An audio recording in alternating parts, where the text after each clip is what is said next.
concussion protocol as she took the couple of elbows to the noggin over the last couple of days, and she's in concussion protocol, so she is not dressed out tonight, along with Bailey Forney, who is done for the year, and then also Chelsea Drury, who we hope to get back in the next couple of weeks. Yeah, that's what we've been hearing, that she could be coming back shortly. And then playing injured, and they went and got some, this interview happened earlier this afternoon, and then they talked about it, but Marissa Arnold worried about a shoulder tear in her rotator cuff as well. So a banged up and shorter roster. Again, Ameren Brown just not returning to Central Wyoming College, the basketball team or the college, since the holiday break.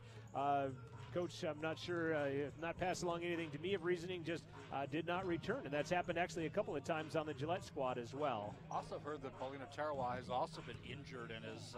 her foot and her, her ankle and her knee at one point, and he called her about 80%, and you'll hear him talk about her here in just a minute. It's Gillette versus Central. It is women's basketball from CWC. Stay with us. We will give you the coach's interview. That'll be next on your Governor's Council for Impaired Driving pregame show. I have the tickets. I'm wearing my favorite UW hoodie. The car's gassed up. The game is just a few hours away, and we're ready for some basketball. Wait a minute. It's snowing outside. We should probably leave earlier. This winter, when you're leaving for the next game, be prepared. Take it slow. Have an emergency kit. Check your tires, and let someone know where you're headed. Remember, when there's ice and snow, take it slow. Download WYDOT's 511 Road and Travel Information app at wyoroad.info. That's WYOROAD.info.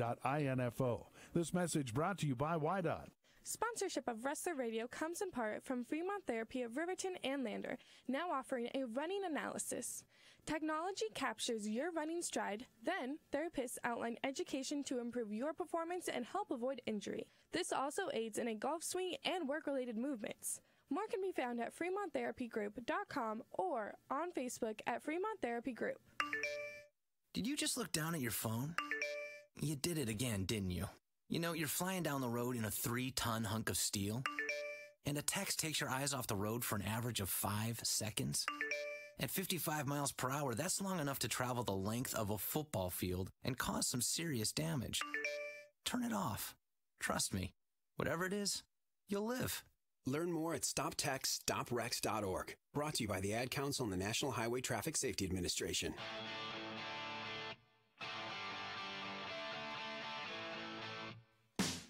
Back to the pregame show on Rustler Radio.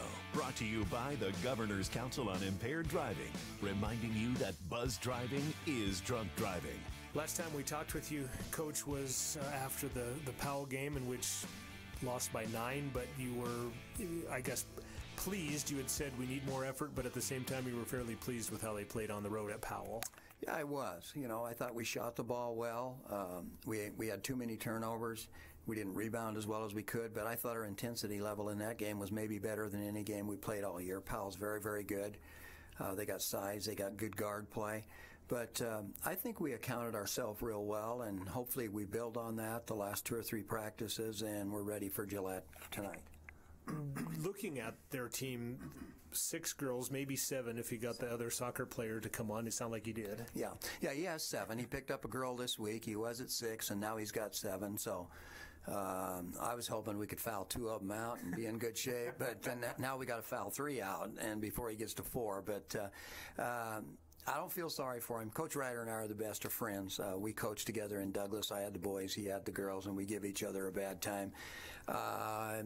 He's got a good starting 5. Those 5 kids are very, very good. You know, they beat a good Miles City team in Gillette in overtime. They've got some kids. One would look at it, hey, we're going to play a team with 6 or 7 players, and that would lead you to think, you know, hey, we should take this, but obviously, like you said, they're a good team. How does that play into your pressing mode now? Does that make you want to do that just a little more, trying to tire them out and maybe force some issues right there? We're going to try it, but the one thing they have with those 4 of those 5 kids are quick. Their post player is a little bit slow of foot, but she's 6'5", and she does some things really well around the basket. We're going to start out with it. We're going to see what happens. Their point guard, who is I believe a national rodeo champion or something in one of the events, she's a very, very athletic kid. But I think it's going to be an interesting battle between her and Olivia. You know, they're both 5'2", 5'3". And I think that's going to be an interesting one, I think, for a radio announcer to kind of watch. I will have that highlighted for sure.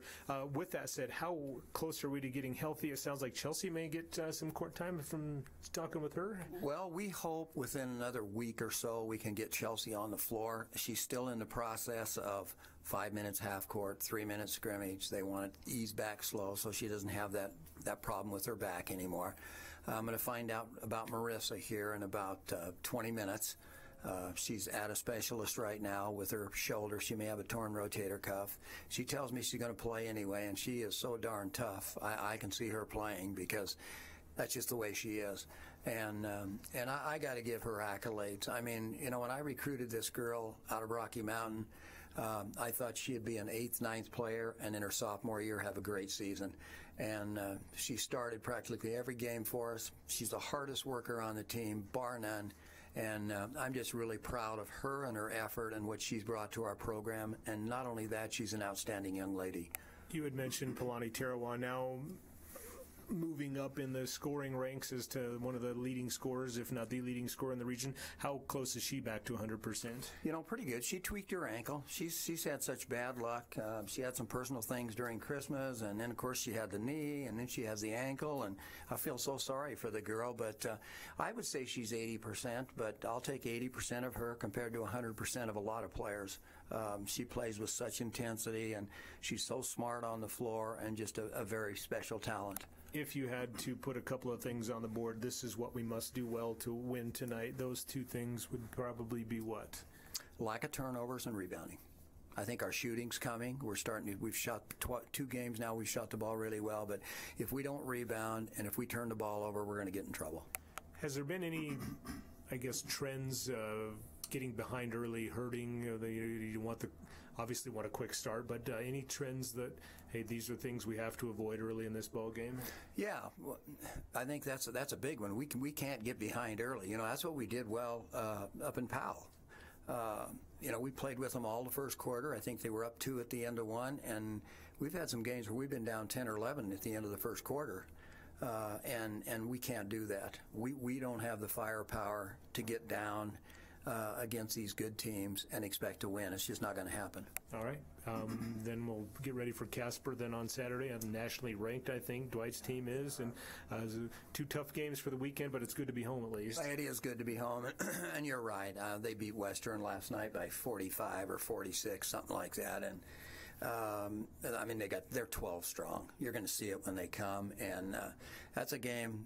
We got to play a perfect game. If we're going to hang in there with them, with the firepower they have, we've got to play a flawless game.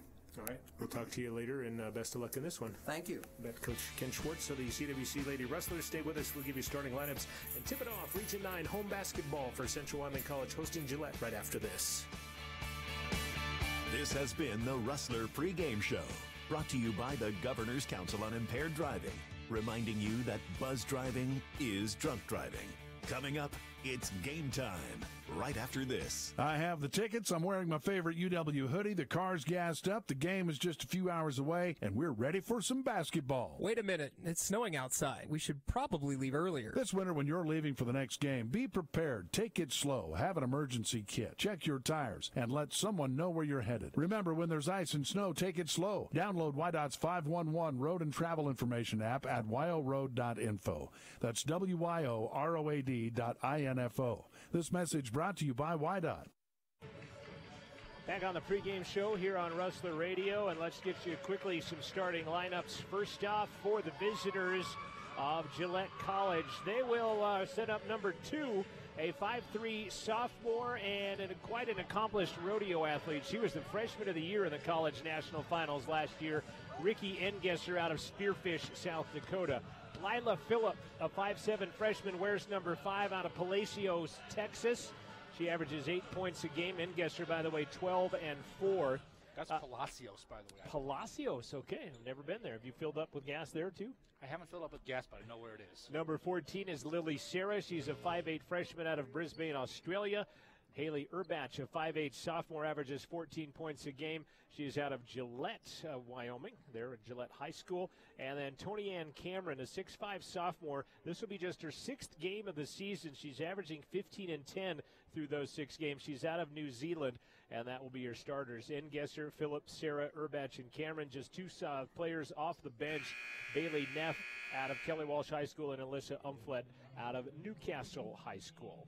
And all their height based on one player, basically. We'll be back with your starting lineups for the Lady Rustlers after this quick break. This is the pregame show on Rustler Radio. So, you've worked hard and planned an event. Now you just have to get the word out about it.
CWC.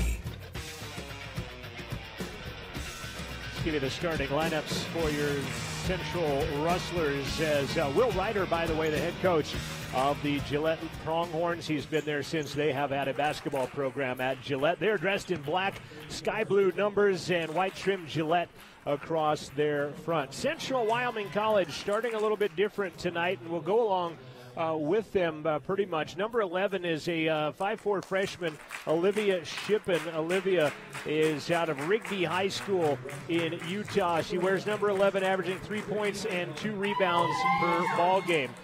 Number 21, Riley Burmester out of Star Valley, the 5'10 freshman, averaging 15 points and 7 rebounds per ball game. Braylee Crossman tonight getting the start, number 30. She is out of Grantsville and Utah.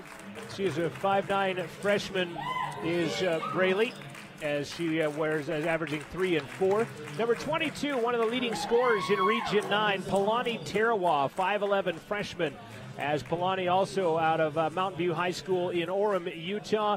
And then also tonight, an injured but still playing is Marissa Arnold out of Rocky Mountain High School. That's up in the northwestern corner of Wyoming, so to speak, a 5'9 freshman, as she's averaging 7 points. She's coming off of a 22-point effort at Sheridan about a week ago, last Wednesday, when she scored those 22 points. And again, you can see the ortho tape that she's got all over the right shoulder, worried about a rotator cuff.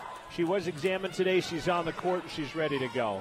You know how many players for CWC starting roster were part of their starting roster at the start, or starting lineup at the start of the year? 1. Palani Tarawa. Right. Crossman, tap is going to be controlled by Urbach, and Gillette will have first crack at it as the 6'5 Cameron got the better of the tap against Riley Burmester. Gesser, ball knocked away, but still picked up by Phillip as Tarawa almost had the steal. Gesser with it, and a very accomplished cowgirl out of Rapid City. She'll go baseline, shot on the way. Sarah is no good, and running down the rebound is Olivia Shippen. Right side, Arnold won't shoot it. She'll get it down to Burmester. Her shot is no good. They'll knock it out of bounds, and it will be a rebound by Tony Ann Cameron. I think Burmester realized she was more open when she first got the ball than she was when she finally took the shot. It's a double team came. Kind of surprised that Arnold didn't fire the 10-footer from where she was at, pretty wide open. Instead, passed it down to Burmester. Phillip gets a cut from Sarah. They're a straight man-to-man / person-to-person defense as CWC starts. Urbach, lob down low, Cameron, over the top, shot no good. Second opportunity, no, and a third one will go. It's going to be a problem. As Sarah the rebound, Cameron gets the bucket, 2-0. Arnold stops at the 15-foot line, flies for 15, no good. And that ball will be knocked out of bounds by Crossman, and it will be Gillette basketball. I think I saw what you were just saying, too, because the shot she didn't take previously was probably a cleaner path shot than the one she just took, with a much bigger player basically confronting her there. Pretty good battle of guards at 5'4", Shippen, 5'3", Engesser tries to run past her, lobs to Cameron, she'll put it up, no good, missed it. Well, the outstanding hurdler against the outstanding rodeoer, apparently. Point blank, and Arnold with a rebound. Shippen has it at the top, she'll take it right side, Crossman. Tarawa with her first touch in the offensive set. She'll dribble drive to the right side, go past Cameron, lay it off glass and in. And we're tied at two apiece on the bucket by Palani Tarawa. Palani last time out. Great game for her. As they'll go down low, Cameron runs into Burmester, and they'll give Riley the foul down on the low block. That's the deal where you've got to allow the person to step, there. You can't just, plant blindly. She could get some players in foul trouble before this game is out with that advanced size. Tony Ann Cameron at the line, 57% free throw shooter, has only shot 15. That's her 15th on the season. She hits that one. One thing with all these injuries for CWC, looks like we've got a really large coaching staff now. Cameron gets both and has 4 points. And she is coming off as they'll get full court pressure. Interesting, you're pressing with such a small roster. Engesser's going to steal it, fire it from 10 and miss it, and Arnold will get the rebound. First turnover of the ball game. Back the other way, Central, and they'll turn it over to even things out as Engesser ends up with it, and she'll turn it right back over as that ball got touched by somebody and picked up by Arnold. Spinning Burmester is going to be fouled by Cameron. And the 6'5" Tony Ann Cameron is going to pick up her first personal foul. Cameron, by the way, is out of New Zealand. Sarah is out of Australia, Brisbane, Australia. And now the officials conferring over something. Was she shooting? And that might be the Coach Schwartz says, yeah. And they will give her 2 free throws. Well, they didn't ask Ken, but Ken did offer his opinion. He did offer it up vocally. And that'll send Riley Burmester to the line. Central as a team, 69%. Burmester just a couple of ticks above that at 71% of her 77 free throws, and she gets that one to go down. Burmester's first point of the night. Riley. We don't actually mic the coaches here, it just appears that way. Just out in front of us as second one no good. Cameron will glove her third rebound of the night.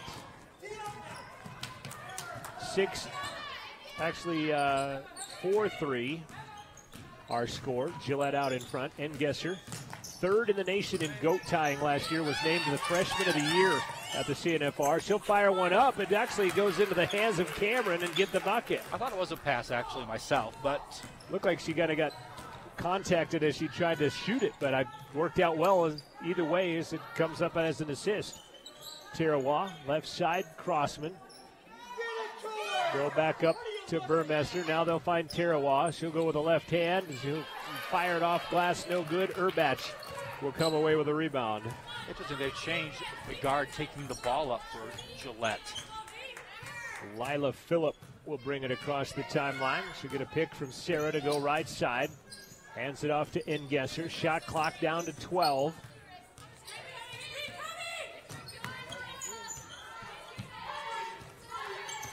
Six on the shot clock. Engesser runs down the lane, loses the handle. It'll go to the floor, picked up by Crossman. Did a nice job defensively on her there. Ford got to her.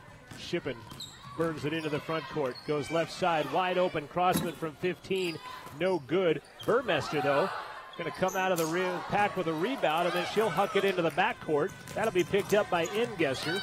She's one-on-one with Shippen, hands it back to Urbach. She'll fire it off the corner of the backboard, no good. And Olivia Shippen will get her second rebound of the night. She'll push it up, dish it out to the right side. Tarawa finds Crossman for 15. That one's good.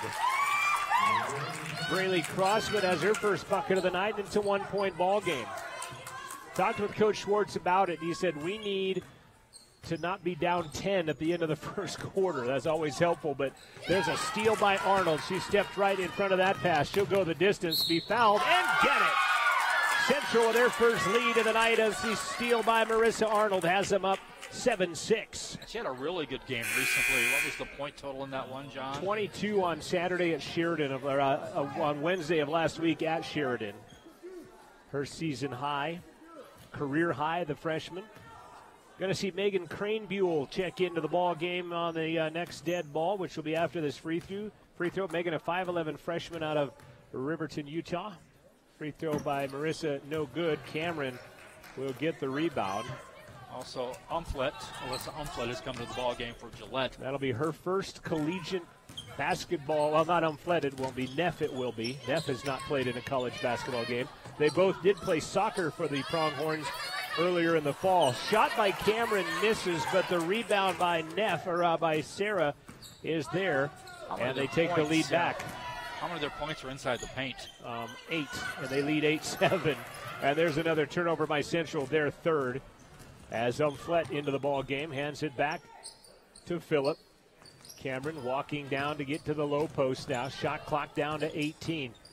Shippen reaches in. They'll go lob to the baseline. Urbach, she'll lose it. Taken away by Tarawa. 5 turnovers. Tarawa running through the crowd, bounces it or flips it to Crosman. Her bucket is good, and a timeout called by Will Ryder. Nice controlled break by CWC that time down. See our third lead change of the game. It's 9-8. CWC out in front. 4:47 left to play in quarter number 1. I want to remind you that the next games for CWC will be Saturday when both teams will host Casper. The Casper ladies are ranked 24th in the country under Dwight Gennari and playing very well.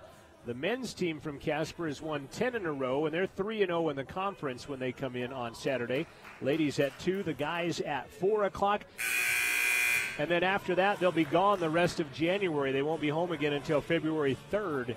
When they take on Sheridan, when Sheridan comes through on the second time around through Region 9 play.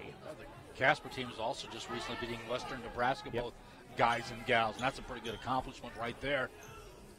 4:47 left, 9-8 Central the lead. Crosman has 4 points to lead the scoring for Central. Phillip hands it off to Urbach, gets a pick. Ball tapped away by Burmester and taken away by Riley. She's got the steal, and then she'll lose the handle on it and be fouled. Kind of got bailed out a little bit. She was fighting the dribble pretty good there. Foul is going to be on Umflett. That'll be her first. 6 turnovers on Will Ryder's Gillette team right now. There's been enough on both squads, I'm guessing. 6 and 3. Gillette men have entered the building. Inbound to Arnold. She'll fire off glass too hard. No good. Rebound by Bailey Neff into the ball game, the Kelly Walsh product. And she'll be fouled almost immediately. And the foul is going to go against Riley Burmester. That'll be number 2 on Burmester.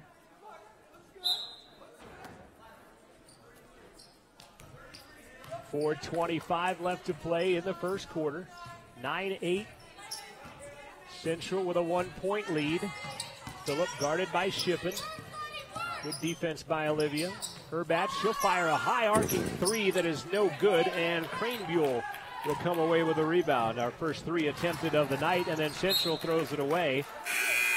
That'll be their 4th turnover, and Mariah Faber will check into the ball game. Mariah is a sophomore on this team,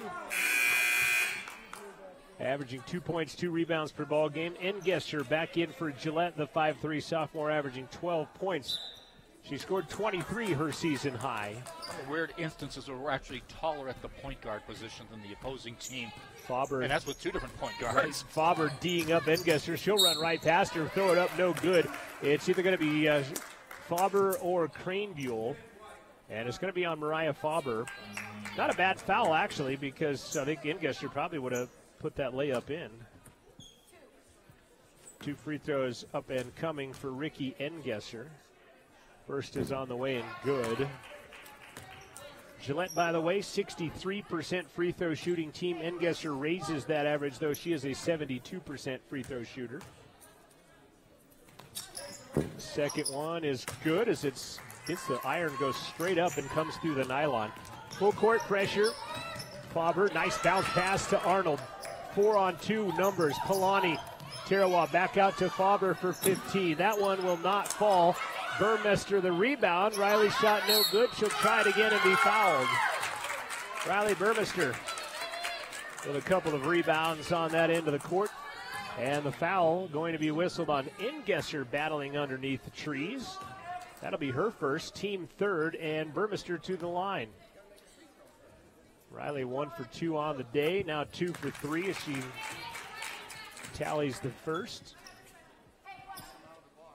Ties this up for a second time. We're at 10s. Second one is on the way. That one's good as well, and we'll have our 5th lead change of the ball game. Full court pressure, but they'll beat it with a 3-quarter court pass to Urbach, who will set up to Ingesser at the top of the key. Central might have switched to a zone. Urbach going to fire a 3. That's no good. Ball is tapped out of there, and it will be Central basketball on the second missed 3 of the night by Urbach and the Pronghorns. And they have done that. I'm wondering, too, if that's because of the post player not being, out there, if that had something to do with it, because it seemed like that is when they made that switch. Yeah, 6'5" Cameron on the bench right now. Shippen will check in for Marissa Arnold. They'll back off the full court pressure, and Alyssa Umflett will play defense on Shippen, who runs past her, runs into a triple team, and then throws it away, and then fouls her. Wow, kind of a triple whammy on Olivia, unfortunately, kind there. of hung herself in the air there, and then got rid of the ball, and I think they were ready for it. And then she runs into Ingesser and commits the foul. Her first, team 4th. 11-10 Central with a 3:15 left to play. Quarter number 1. Doubleheader of Region 9 basketball here from Central Wyoming College here tonight. Ingesser finds Umflett. She'll penetrate, rise for an 8-footer that rolls off the top of the rim and in. Alyssa Umflett gives back the lead to the Pronghorns. Umflett, by the way, averaging just 2 points a game in her 7th game as a Pronghorn. Well, she's right on average at this point, correct? Right on it. And then Faber is on the sideline. It didn't look like it from here. Casper Event Center corner. Yeah. And that'll be the 6th turnover on Central. So 6 turnovers apiece right now for C-Dub and Gillette. Bailey Neff into the ball game along with Urbach, Umflett, Sarah, and Ingesser. Actually, it's Phillip in there with Ingesser. Baseline Neff. Again, very first time that she has played college basketball as she just joined the team Monday. Phillip with it. Crossover dribble, baseline. Nice job defending her, Burmester. 7 on the shot clock. Neff, cross-court pass. Umflett with 2 on the shot clock. Flies from 15, no good. Crossman the rebound. Braley, her first of the night, going to take it the distance. Fires it up off glass. There was something there, I thought. No good. Tarawa a rebound. That one misses badly. Crossman will tally another rebound, and now they'll get it down to Burmester, who will bank one off glass and in. Nice no-look pass by Shippen, the assist on that play. 5 points for Burmester, and it's a 1-point Central lead. We're inside of 2 minutes left to play in quarter number 1. Ingesser driving will be fouled by Shippen as she takes it to the low block and tries to fire it up. And that'll be 2 free throws forthcoming for number 2, Ricky Ingesser, as Tony Ann Cameron getting set to check in after this free throw. And Ingesser to the line. A couple of knee braces on Ingesser. You might expect after jumping off horses in the goat tying event might take a tally on your knees as she misses the first free throw. Somehow when you think of a rodeo where you just, I don't know what it is, and maybe that's weird to characterize, but you don't think of somebody that's that tiny, short and very skinny all at the same time. She misses both, but then the rebounds coming for Gillette as they will get 3 offensive rebounds that time down the court, and a foul on Central is going to be whistled on Braley Crossman. Right, that looked like the Lakers against the Thunder last night when the Thunder were out rebounding them by like 20. To the line goes Lila Phillip. Back to the stripe, shot no good. Boy, right now Gillette 4 of 7 from the free throw line as Marissa Arnold will check into the ball game for Crossman, who picked up her 2nd personal foul, by the way. And they have put him in the bonus as they will miss the second one, and Arnold will get the rebound on a great clear out by Burmester. Really no damage done. 4 of 8 Gillette from the free throw line. Crane Buell at the top. Gives it left side, Shippen. Goes right back to Crane Buell just inside the three-point line. No good, and Engesser goes up for the rebound. Pushing the tempo, throws it out past Phillip out of bounds. 7 turnovers on Gillette. Central gets it back with a 1-point lead, 13-12. 7 lead changes already here in the first quarter. Coach Schwartz asking for a different play with 1:05 left. Arnold, left side, Burmester. Riley, high post is Tarawa. They won't get it to her. Shippen instead goes back to Burmester. 13 on the shot clock.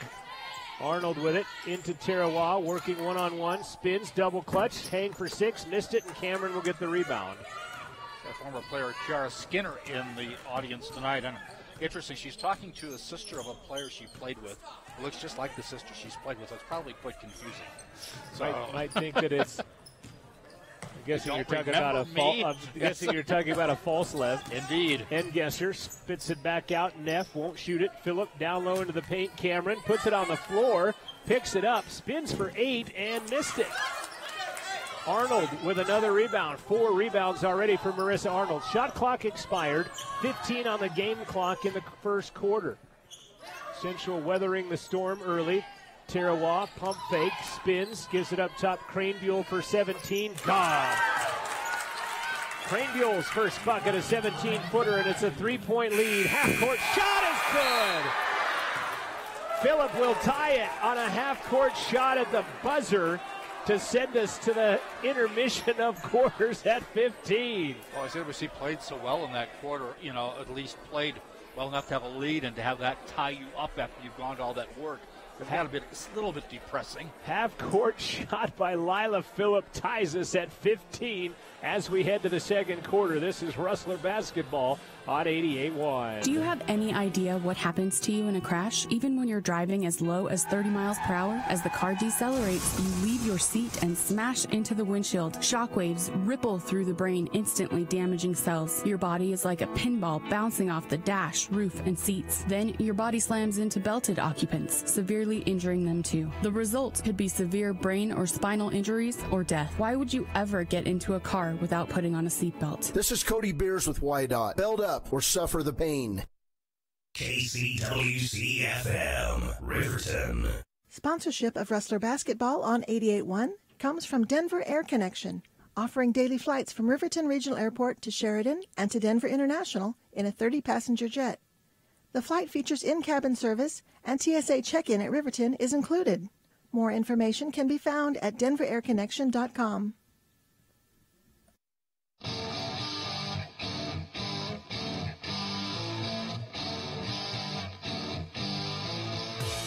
This is Rustler basketball.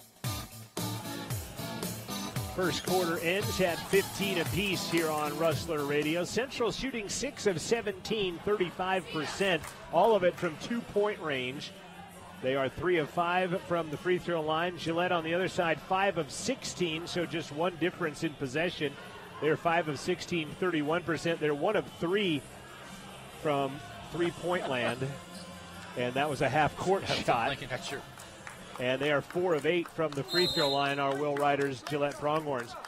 Lady Rustlers with the basketball. They are dressed in their home whites, orange numbers, black trim. They are left to right as we look at it, right to left on your television screen on Rustler TV and on RustlerAthletics.com. Ship in for 3. That one will not go, and a rebound by Phillip. First three-pointer attempted. She's in range. She is as she crosses half court. First three-pointer of the night shot by Central. They're 0 for 1.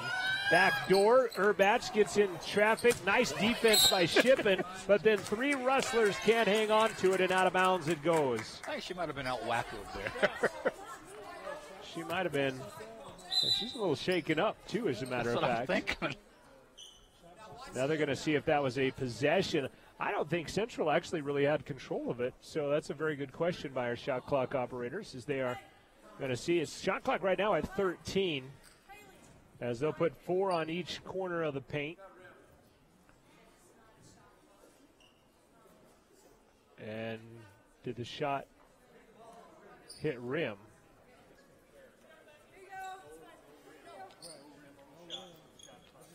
They're going to leave it at 13 seconds. So after that clarification, Ingesser to Cameron. They won't need it anyway as she puts it in 2 seconds as Cameron takes the lob and puts it in. She's got 8. And we have our 8th lead change of the ball game. Kind of a push hook shot there was kind of different. 7 lead changes, 3 ties in the first quarter. Crane Buell baseline, Arnold for 15, good. Marissa's got 4.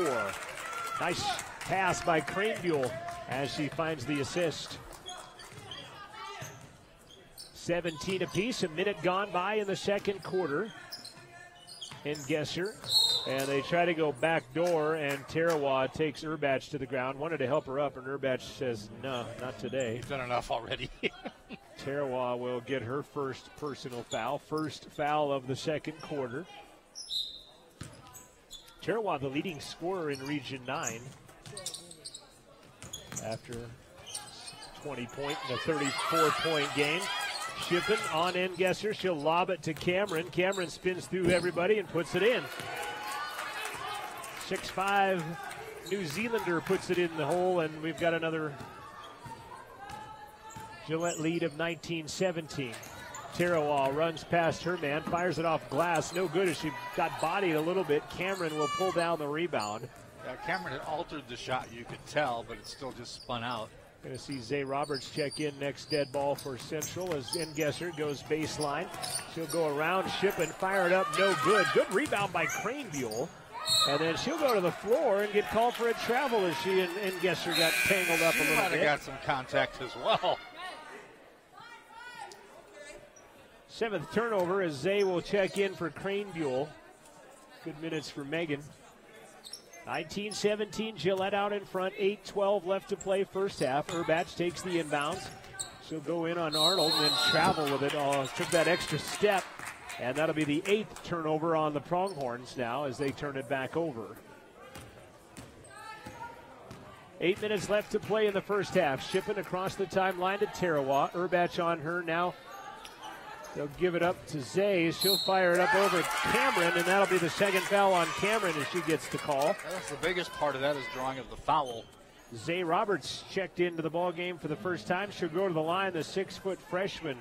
I liked how she aggressively wanted the ball when she came in. West Valley City, Utah. She is a 56% free throw shooter, and she cannot connect on the first. And Neff will check in for Cameron, who leaves with 2 personal fouls and just about 8 minutes left to play in the first half. Second one on the way by Zay is not good as well, but then the rebound is battled for and taken away by Neff. Urbach's left wide open for 3, and she'll get it. Well, she almost didn't want to take the shot. She just kept thinking somebody's going to cover me eventually, but nobody ever did. Former Gillette Lady Camel, now a Lady Pronghorn. Biggest lead of the night for either team, 22-17. 5-point Gillette lead. And then a foul on Neff as she throws Arnold to the floor on defense underneath on the low block. And Bailey will pick up her first second team foul. And Arnold takes this opportunity to retie both shoes, and now she's back up on her feet. And Braylee Crossman going to check into the ball game for Palani Tarawa.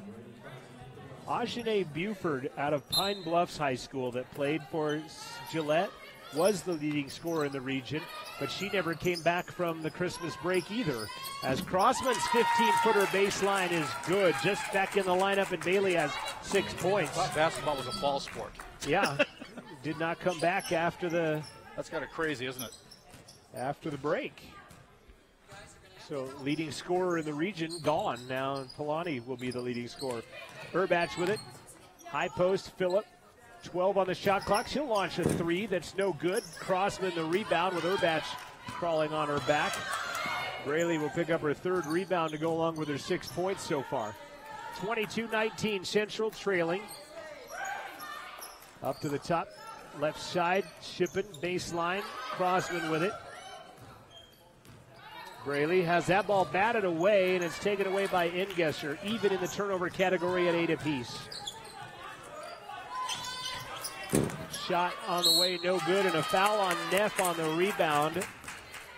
Will be her second personal. Burmester will get the rebound.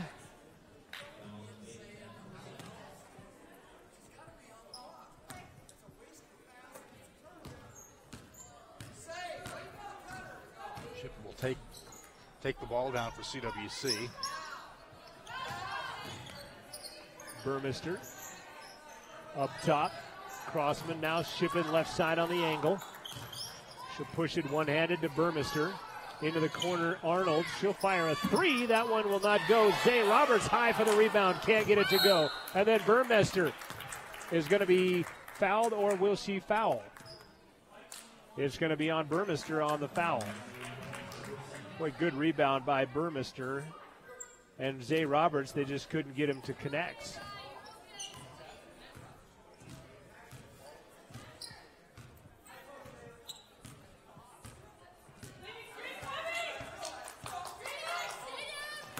Underneath, Urbach with a left hand, misses it, got her own rebound, fires it up and in. Haley Urbach has 5. And the putbacks have really hurt CWC in this contest. Lead is back to 5, 24-19, 5:45 left to play in the first half. Zay works pump fake, rises for 8, left it short. Rebound tapped out of bounds, and it will be Gillette basketball. Well, Zay struggling out there a little bit. She's gotten some good looks, but hasn't been able to connect on them. She got their post out of the ball game, however. That is true. Ball knocked away by Crossman, taken away by Arnold.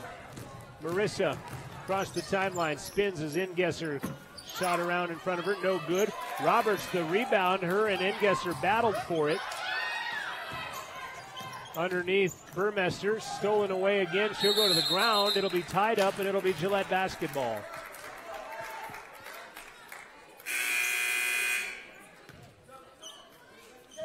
Central just not getting able to connect.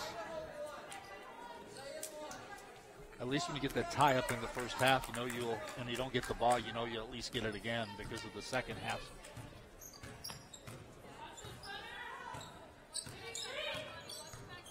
Engesser, left side, Urbach. Cutting, Phillip over Zay Roberts, no good. Rebound, Crossman. You know, Gillette's missed a number of easy shots themselves in this contest. Crossman with 4 rebounds. Cross-courts it to Arnold. 15-footer at the top. Dish pans out.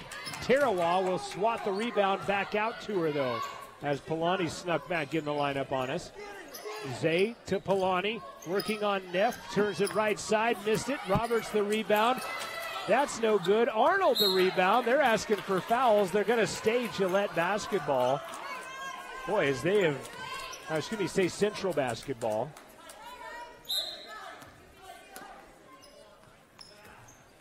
Inbounds Polani for 15 is good. Tarawa has 4. Cuts the lead to 3, 24-21. Engesser. Right side, outside, Phillip. And a foul away from the basketball, I believe, on Bailey Neff. And that'll be her 3rd personal foul, all of them here in this quarter. So Neff will check out as Umflett will come back in. Bailey Neff, again, as I mentioned, this is just her 2nd quarter of college basketball as she joined the team on Monday. Or she'll get enough quarters to let her. Tarawa working, pump fake, steps in, contact, no call, but she got it to go. Tarawa has 6, and it cuts the lead to 1 inside of 4 minutes left to play in the first half. Engesser, she'll drive on Shippen and be fouled by Olivia. That'll be number 3 on Olivia Shippen. By my calculations, we'll await the official word. It is. And Cranebuell is going to check in. Not sure if it will be for Olivia or they'll readjust some things. Engesser cannot hit the free throw. She made her first 2 and has missed 3 in a row now. Gillette 4 of 9 from the stripe in the early going of this ball game. So Cranebuell comes in, but not for Shippen, as Zay Roberts will come out. Now Faber will check in. This could be for Shippen. And it will be for Shippen as Mariah Faber comes in. Engesser got the second free throw. It's 25-23.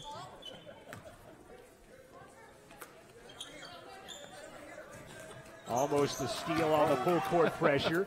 2-on-1. Tarawa rises for 8. Missed it. Cranebuell the rebound. Can't get it to go, but she's fouled. And the Gillette foul going to perhaps be on Engesser. It is her second. And at the line, Megan Cranebuell hits the first. She's got 3 points. Central 4 of 8 from the stripe, by the way. I think Cranebuell's giving them some good minutes here this half. Trying to tie the game and does for a 5th time. 25 apiece, 3:38 left to play. First half of basketball. Engesser D'd up by Faber. Ricky will drive the lane. She'll take it on the right side, fire it over Faber and get it. 5 points for Ricky Engesser, her first field goal. She's tried that a number of times, but the first time it actually worked where she was driving inside.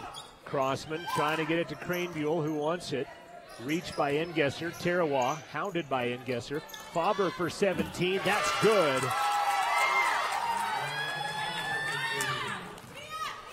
Ties us again. This time at 27. Big bucket by Mariah Faber. Urbach running through the paint. Going to travel maybe again, but she gets fouled instead, and she'll go to the line. Foul is going to be on Marissa Arnold as Riss picks up her first personal. Back to the line, to the line, Haley Urbach. This is the first time she's been there. Urbach, a 71% free throw shooter, hits the first, and we'll have another. Have a no hesitation style. Give me the ball, I'll shoot it.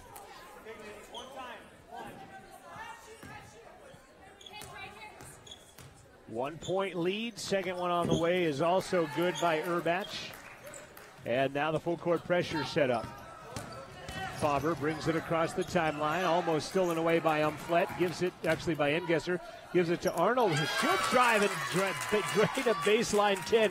Much prettier than the play-by-play I did for it, but it's 29 apiece. Always interesting to see these players coming from very small schools like Arnold, from Rocky Mountain playing at this level.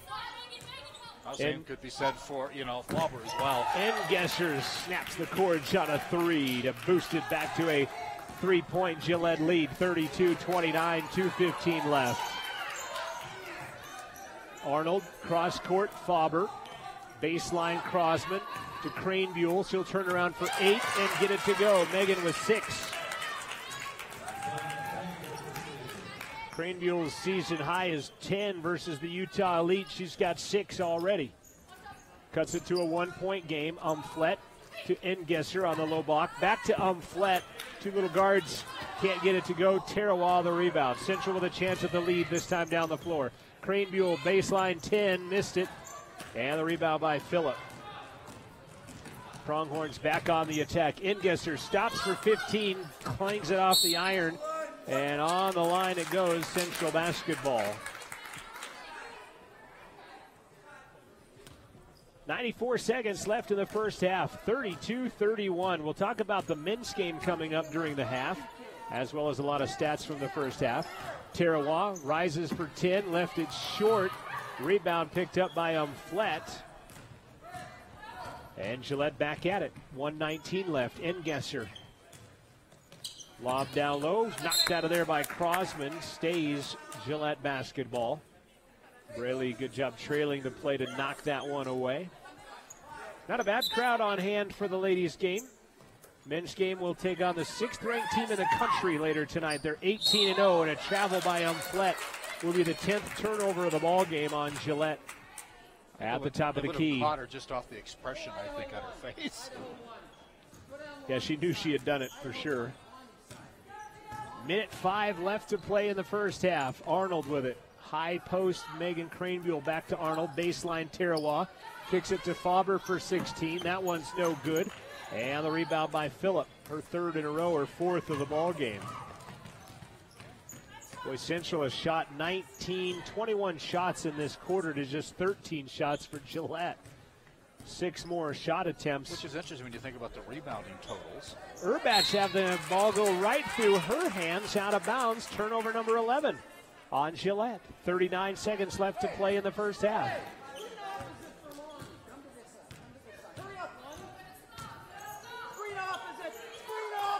Central has out-rebounded Gillette by my count 26-22. Cross-court Arnold, 16-footer, good as it hits the front of the iron and falls in. Arnold has 8, and it's lead change number 9. Central out in front by 1. Shot clock gone, 15 seconds left to play in the second quarter. Need to get it to Philp at half court. As she hit the back her out. half quarter. Engesser instead for 3 with 6 on the shot clock. No good. Arnold, the rebound. They will not be able to get a shot off, and will they call a foul? No, they'll end the half. Central turned it over. Will Ryder says he wants the foul. They said the buzzer went off before the whistle, which I highly doubt. I just thought I heard a whistle at it and questioned it myself. Central will take it, though. They lead by 1. 33-32. CWC out in front, looking for their first Region 9 W against a team that is 2-0 in Region 9 basketball. 6:11 in the Mountain West. John Gabrielson, Joel Kindle with you. As we come back, it'll be the Third Base Sports Bar halftime show. We'll do that here in a minute. You're listening to Rustler Basketball on 88.1. County 10 is Fremont County's online brand and source for news and information in real time, as it is happening. Connecting our community like never before, County 10 is proud to support Central Wyoming College and Rustler Athletics. County 10, connecting our community. It's always on at county10.com. Media coverage of Rustler Athletics is sponsored in part by Wyoming Wireless, providing smartphones, mobile devices, and wireless service. They are a Verizon authorized retailer. Product brands include Apple, Motorola, Samsung, and more. With 18 locations across Wyoming, including 2 in Riverton, 1 on Main Street in downtown, and the other on North Federal Boulevard. They also have locations in Lander and Thermopolis and online at wyowireless.com. Rustler Sports on the Radio comes from the restaurants of the Wind River Hotel and Casino. Dining is available no matter time of day or week. The Red Willow is open for breakfast, lunch, and dinner. The Buffalo features 4 different choices, Thursday through Sunday, from noon to 9 p.m. And the Gennaku Cafe is open 24/7. The restaurants of the Wind River Hotel and Casino, located 1 mile south of Riverton on Highway 789. Coverage of CWC Sports on Rustler Media is brought to you in part by the Third Base Sports Bar, offering the NFL Sunday Ticket, college football, UFC fights, and more sports on 6 different TVs. There is also foosball and darts, along with appetizers and your favorite beverage. Your last stop before home, the Third Base Sports Bar on North Federal in Riverton. It's time for the Third Base Sports Bar halftime show on North Federal in Riverton. Third Base is your last stop before home.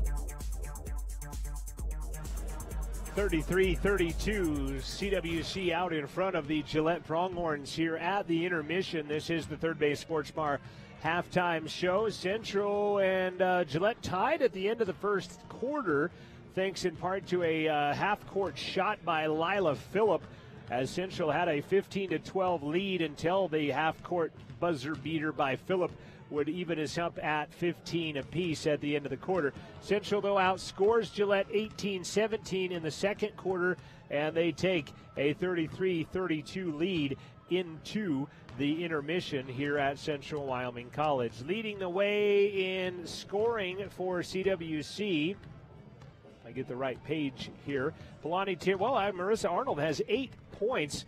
Braylee Crossman, Megan Cranebuell, and Palani Tirawal with 6 points apiece. Riley Burmester has 5, 2 points for Mariah Faber for the 33 on the board for Central. Again, Arnold with 8 to lead the way.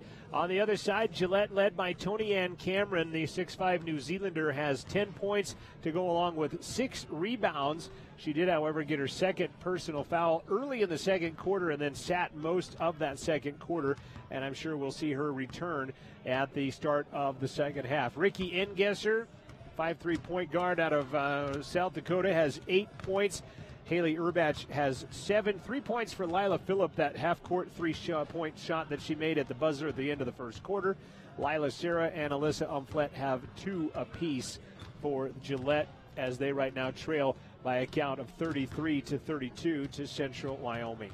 On the rebounding side of things, Central out-rebounding Gillette by my unofficial count of 27-22.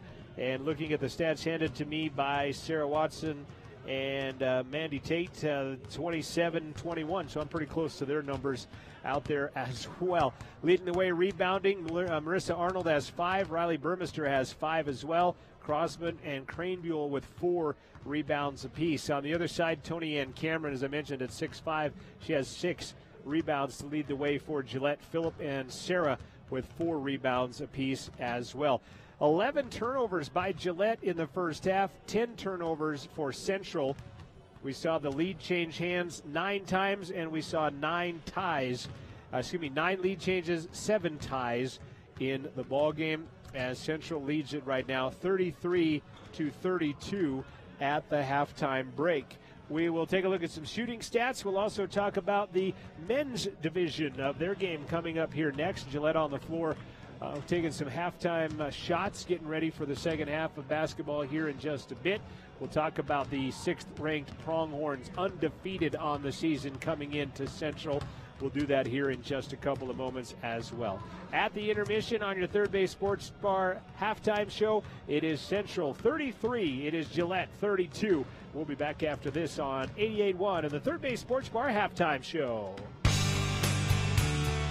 Rustler Athletics is supported by Bach Monument, applying a relentless passion for excellence to honor special people in special ways. Bach Monument, part of the Wyoming community since 1875 on West Main in Riverton, and online at bachmonument.com. Proud to support Rustler Sports on 88.1. Sponsorship of Rustler Athletics is brought to you in part by the Brown Sugar Coffee Roastery. They're on Main Street in downtown Riverton. They have a full coffee bar menu including lattes, cappuccinos, espressos. They also feature New York bagels and open-faced bagel sandwiches. Brown Sugar Coffee Roastery, 303 East Main in downtown Riverton. You can dine in, take out, or pick up. 856-1116. That's 856-1116. A proud Rustler booster sponsor, Brown Sugar Coffee Roastery. Support of Rustler Athletics is brought to you in part by Rendezvous Dental of Riverton, providing dental care to patients spanning all ages. Dr. Colton Crane and Dale Sackett combined for over 50 years of dental practice in Fremont County. Appointment and information can be found at rendezvousdental.com.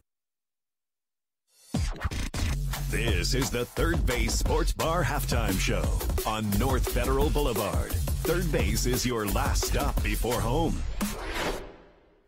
Programming on Rustler Radio is sponsored in part by the Barry Cinemas, the Acme, the Gym, and the Grand Theater in Riverton and Lander. This week's movies are, at the Acme, All the Money in the World. You carry your gun, Mr. Chase?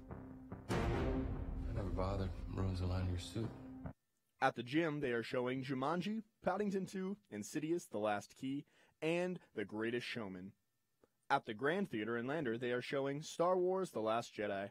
Reserved seat tickets along with showtimes, ratings, trailers, and descriptions are available online at barrycinemas.com. Your home of Rustler basketball is 88.1 KCWC FM, Riverton, Wyoming. At the half on the Third Base Sports Bar halftime show, it is 33-32 Central out in front. Central shooting 36% from the field in the first half. Gillette shooting 37%. Central 14 of 39. That's with a 7 rebounding advantage and 1 turnover advantage. They would get up 9 more shots than Gillette, and they would hit 36% of those. They're 0 for 2 from three-point land. They're 5 of 9 from the free throw line. Gillette 11 of 30 from the field, 3 of 7 from three-point land. They have hit 7 of 12 free throws in this ball game right now, as Central out in front. 33-32 is the score on our Third Base Sports Bar halftime show. Taking a look at the men's game coming up. Well, actually, I wanted to go back this direction just a little bit. Gillette's overtime win over Miles would stop a 12-game win streak by Miles, who had kind of been mowing down people. Yeah, that would kind of caught me by surprise, especially when you're short players as they were. Miles City has been a very international team that, you're right, had been lawn bowing some teams. They had certainly taken care of business. Gillette made the Region 9 semifinals last year. They lost to Western Nebraska on their home floor in the semis, who had ended up winning it last year. If you win the Region 9 this year, you will be the host of the women's side of the equation. And right now, Casper, as I mentioned, is very early, but Casper ranked 24th in the country, looking like the recipient of that, which would put a damper on 3A, 4A basketball state championships. This year, that's though, true. So that's the thing. Kelly Walsh both. So that may remedy that situation. Looking at the Region 9 North standings, Northwest 3-0, Casper 3-0, Gillette 2-0, Sheridan's 2-1.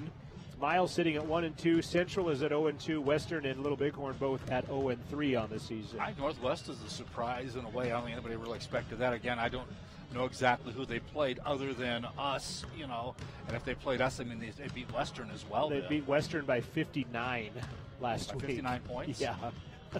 Now, we saw Western play earlier this year, CWC did. So. Casper beat him by 40-something last night. Western beat him handily as well.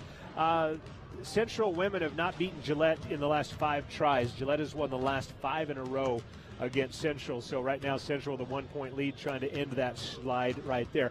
Let's look at the men's game that will be coming up here in just a little bit. I'll talk firepower. Yeah, let's talk about a Gillette men's team that has, 8 of their 9 players averaging double figures. They're ranked 18-0. They're ranked number 6 in the country.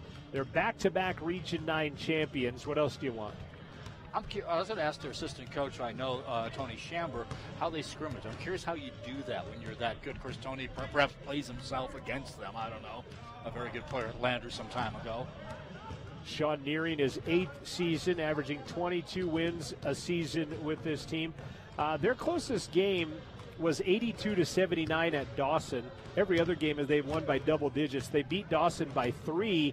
Gillette was down 10 at half and outscored them by 13 in the second half to win that game.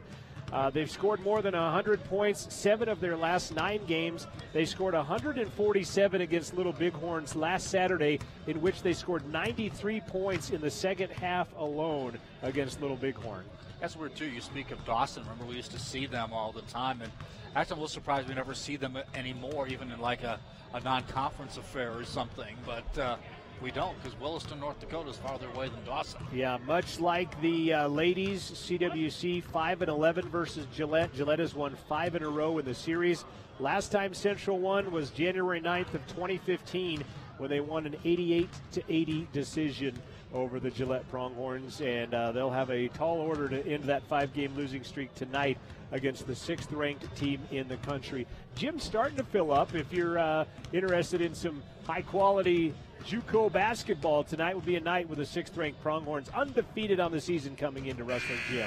I mentioned Kara Skinner, a former two-sport athlete here. Her roommate at that time is here as well, who was also a two-sport athlete, Kendra Falslev, across the way. So it's a homecoming of sorts for those two. So she might and not I have been sitting. Bailey Crossman, the first two-sport athlete since them, I think. Bailey Forney? Bailey Crossman, I'm sorry, where did I get that? Yeah, Bailey Forney. Yeah, Bailey. I hybrided a player. Burmester, two-sport athlete right, this year as well. Gillette's full of them, with a rodeo athlete and 2 soccer players for their 2 sports. The season's not done yet. So. As well. Men's game, 1 hour and 7 minutes away. At 7:30, we'll start that broadcast. We'll start the game here tonight for the Rustlers, Jack Nelson, and the Pronghorns of Gillette. Second half begins in just a couple of moments. Here's Bailey Forney coming out, by the way. You have been tuned in to the Third Base Sports Bar halftime show here on 88.1. Central up 33-32. More women's basketball coming your way here in the second half. Listen and imagine.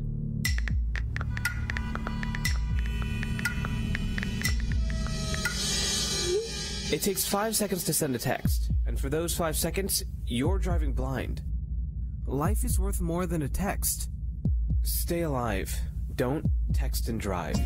Visit StopTextStopWrecks.org, a message brought to you by the National Highway Traffic Safety Administration, Project Yellow Light, Noise, and the Ad Council. Do the right thing, even if no one is watching. Put away your cell phone, just drive. Slow down, your family is waiting for you. Stop the text, stop the wrecks. Kids don't come with turn signals. Slow down. Watch for pedestrians. Drive. Don't fly. Better late than never. This is Howard Brown. This broadcast has been brought to you in part by the Wind River Intertribal Council's Department of Transportation, paid for with Tribal Transportation Program safety funds. Coverage of CWC Sports on Rustler Media is brought to you in part by the Third Base Sports Bar, offering the NFL Sunday Ticket, college football, UFC fights, and more sports on 6 different TVs. There is also foosball and darts along with appetizers and your favorite beverage. Your last stop before home, the Third Base Sports Bar on North Federal in Riverton. This has been the Third Base Sports Bar Halftime Show on North Federal Boulevard. Third Base is your last stop before home. The Third Base Sports Bar reminds you to celebrate responsibly. It will be Central basketball to begin the second half here as it's 33-32. C-Dub out in front. Braylee Crossman, Mariah Faber getting the start with Olivia Shippen with 3 personal fouls in that first half. Riley Burmester, Milani Tarawa, allowed buzzer, and Marissa Arnold, the 5 starters for Central, dressed in their home whites, orange numbers, black trim, Rustlers across the front. I think the coach much more comfortable with the lead. Offered to do a halftime interview just seconds ago. Engesser, Phillip, Sarah, Cameron, and Urbach will be the 5 on the floor, dressed in black. Columbia blue numbers, white trim, Gillette across their front. They knock the ball out of bounds to start it. Central will keep possession. Yeah, slightly different starting lineup, isn't it? Boy, they tried to throw it away the first play, but didn't succeed. This time they succeeded in doing that. Cameron knocks it away. We're turnovers tied as Urbach will come out firing a 3. No good. Faber will get a rebound. So give it up to Burmester. She'll drive through the lane. Almost got too far under. I thought she did. But she manages to pull back and get it to go in. Largest lead of the night for Central at 35-32. Biggest lead on the other side has been 5. Yeah, ties our largest lead because remember they got the 3 at the end of the first quarter. Urbach goes baseline. Polani will shut her down there. She'll fall down and throw it out of there. Shot clock at 10. Engesser at the top. Guarded by Faber. Good first move by Faber. Engesser steps back just on the 3-point line. No good. Rebound pulled down by Burmester. Pretty good switch defense on CWC's part there, too. Baseline Arnold for 15. Double clutched it. And no good. Rebound taken away out of there by Engesser. Long pass up ahead. Urbach the distance. No good on some contact. Taken away by Faber. Her second rebound of the night. Central back on the attack. Faber for 15. Banks it hard off glass. No good. Rebound. Burmester is good. Now the biggest lead by itself. 37-32. Matching that big lead of the Pronghorns at 1 point of 5. And now with 8:25 left to play in the third quarter, Central back on defense again with Urbach with it. You know, John, this is a team that really, really needs to win in the worst way, too. Definitely. Left side, Phillip. Cross court. Sarah fires a 3 over, actually just a 2, but it goes over the rim, and Arnold will get the rebound. 7 rebounds. Actually, that was number 6 for Marissa. Tarawa, turnaround 15, no good. Burmester, though, another rebound, her 3rd. Kind of changed her mind when she saw the taller tree in there. Down low, Tarawa spins away, gun it to Crossman for 15. That's too hard. Burmester battling for the rebound, though, cannot glove it, and it will go out of bounds, and it will be Gillette basketball. Good effort on the boards as we start the second half, however. He's abandoned the press, too. We didn't see the press much in the first half out of Coach Schwartz, who thought maybe they would do a little bit more of that against this roster. Of course, now he's in foul trouble some, too, as they've had to alter their starting lineup in the second half. Point guard Olivia Shippen with 3 personals. Nice help defense by Burmester on Cameron. Rebound taken away, Tarawa. Central the other way. Burmester's shot no good. Rebound tapped into the hands of Arnold off glass is good. Central has come out on a 6-0 run and have opened up a 7-point lead on the Gillette Pronghorns. Engesser takes it right side angle. 3 minutes gone by. Engesser right back outside to Sarah. She'll put it on the floor. Goes left, goes back right, tries to go baseline. Cameron ends up with it, and she'll be fouled by Palani Tarawa. That'll be number 2 on Lonnie. When she gets the ball that deep, it's awfully hard, other than fouling her, to make her not get a point. And they will send her back to the line. Cameron is 2 for 2 from the stripe. She has 10 points to lead. Well, her and Arnold tied at 10 until now as Cameron gets that first one to drop. First point of the second half for Gillette. Just think we're going to be seeing 2 games tonight, and the main color of the uniforms of the 4 teams will be different. All 4 colors. Will be gray in the guys' game, and Gillette's men will be light blue. Cameron misses. Crossman the rebound. Braley gives it up. Faber ends up with it. Not sure if there was a violation there. The crowd wanted something. Faber to Burmester. Steps through with the left hand. Can't get it to go. Cameron will come away with a rebound. And Cameron's certainly altering shots inside as well. Engesser keeps the ball on a bounce. Gives it up finally. Lob down low. Ball tapped by Tarawa, but right to Sarah, who puts it in. Kind of a shame. You played really good defense there. A hockey assist. Tarawa from Engesser. Arnold, 3-point line, left side. Gives it up top to Burmester. Now to Palani. She'll work on Cameron. Fired off glass. No good. Cameron will clear the rebound. The 6'5 New Zealander. Up ahead quickly. Urbach got it and one. And Crossman holding her hands out as if in disbelief. Urbach holding her hands up in a second. With 9, Crossman with her 3rd personal foul and a timeout Central. As they had a 7-point lead, now drained down to 2. With 6:02 left in the third, it's 39-37. Want to remind you the ice rink is open every day to the public. If you need skate rentals, you'll have to wait until Thursdays between 3 and 6, Fridays 3 and 9, Saturday noon and 9, Sundays noon and 5. If you have your own stuff, you can skate just about any time. Busy next couple of weeks for our recreation with a bunch of deadlines coming up. Make sure you don't miss out on anything. Go to ourrecreation.com. Stop in the office, see Mary and Jamie, pick up the spring brochure. You can also follow them on Facebook.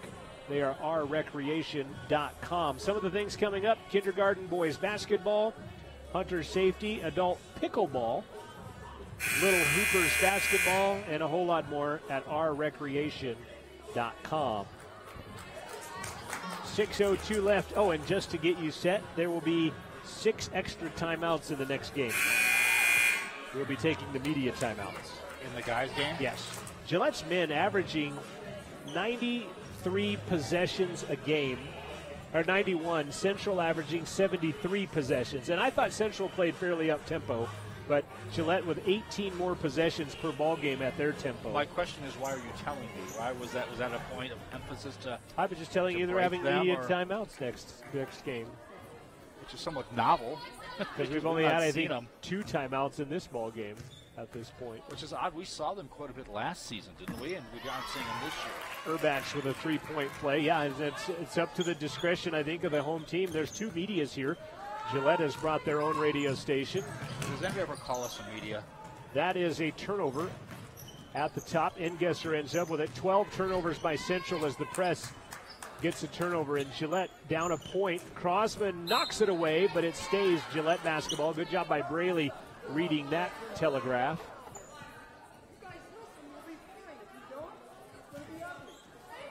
Urbach to Engesser. 20 on the shot clock. Central up by 1. Sarah trying to change that. Can't. Crossman will get the rebound. So they've left in with the 3 personal fouls, by the way. Crossman right side, Arnold. Tarawa at the 3-point line. Back to Arnold. Back up top, Crossman. Left side, Faber. Down into the low block, Tarawa. Up top, Crossman. Steps in to a 17-footer. Good. 8 points for Braley Crossman. I don't know if you talk to her very often. I see her in the hallway quite a bit. I visit with her. Very pleasant young lady to speak to. Back to a 3-point Central lead. Phillip. D'd up by Faber, way out by the midcourt circle. 14 on the shot clock. Urbach tries to run past Faber and will be called for a foul, will Mariah. That'll be her second. Got to go do some efforting here real quick. As a team, playing pretty good defense, I think CWC, though, for the most part. 41-38. Central the lead. Gillette the basketball. Phillip with it. Nice break that time. Was knocked away by Crossman. Fowler picking up the loose ball. Another turnover. Even in that category. Tarawa, baseline 15. No good. Cameron will get another rebound. Quickly up ahead. Knocked away by Burmester as she knocks it away from Urbach on a good pass from Ingesser.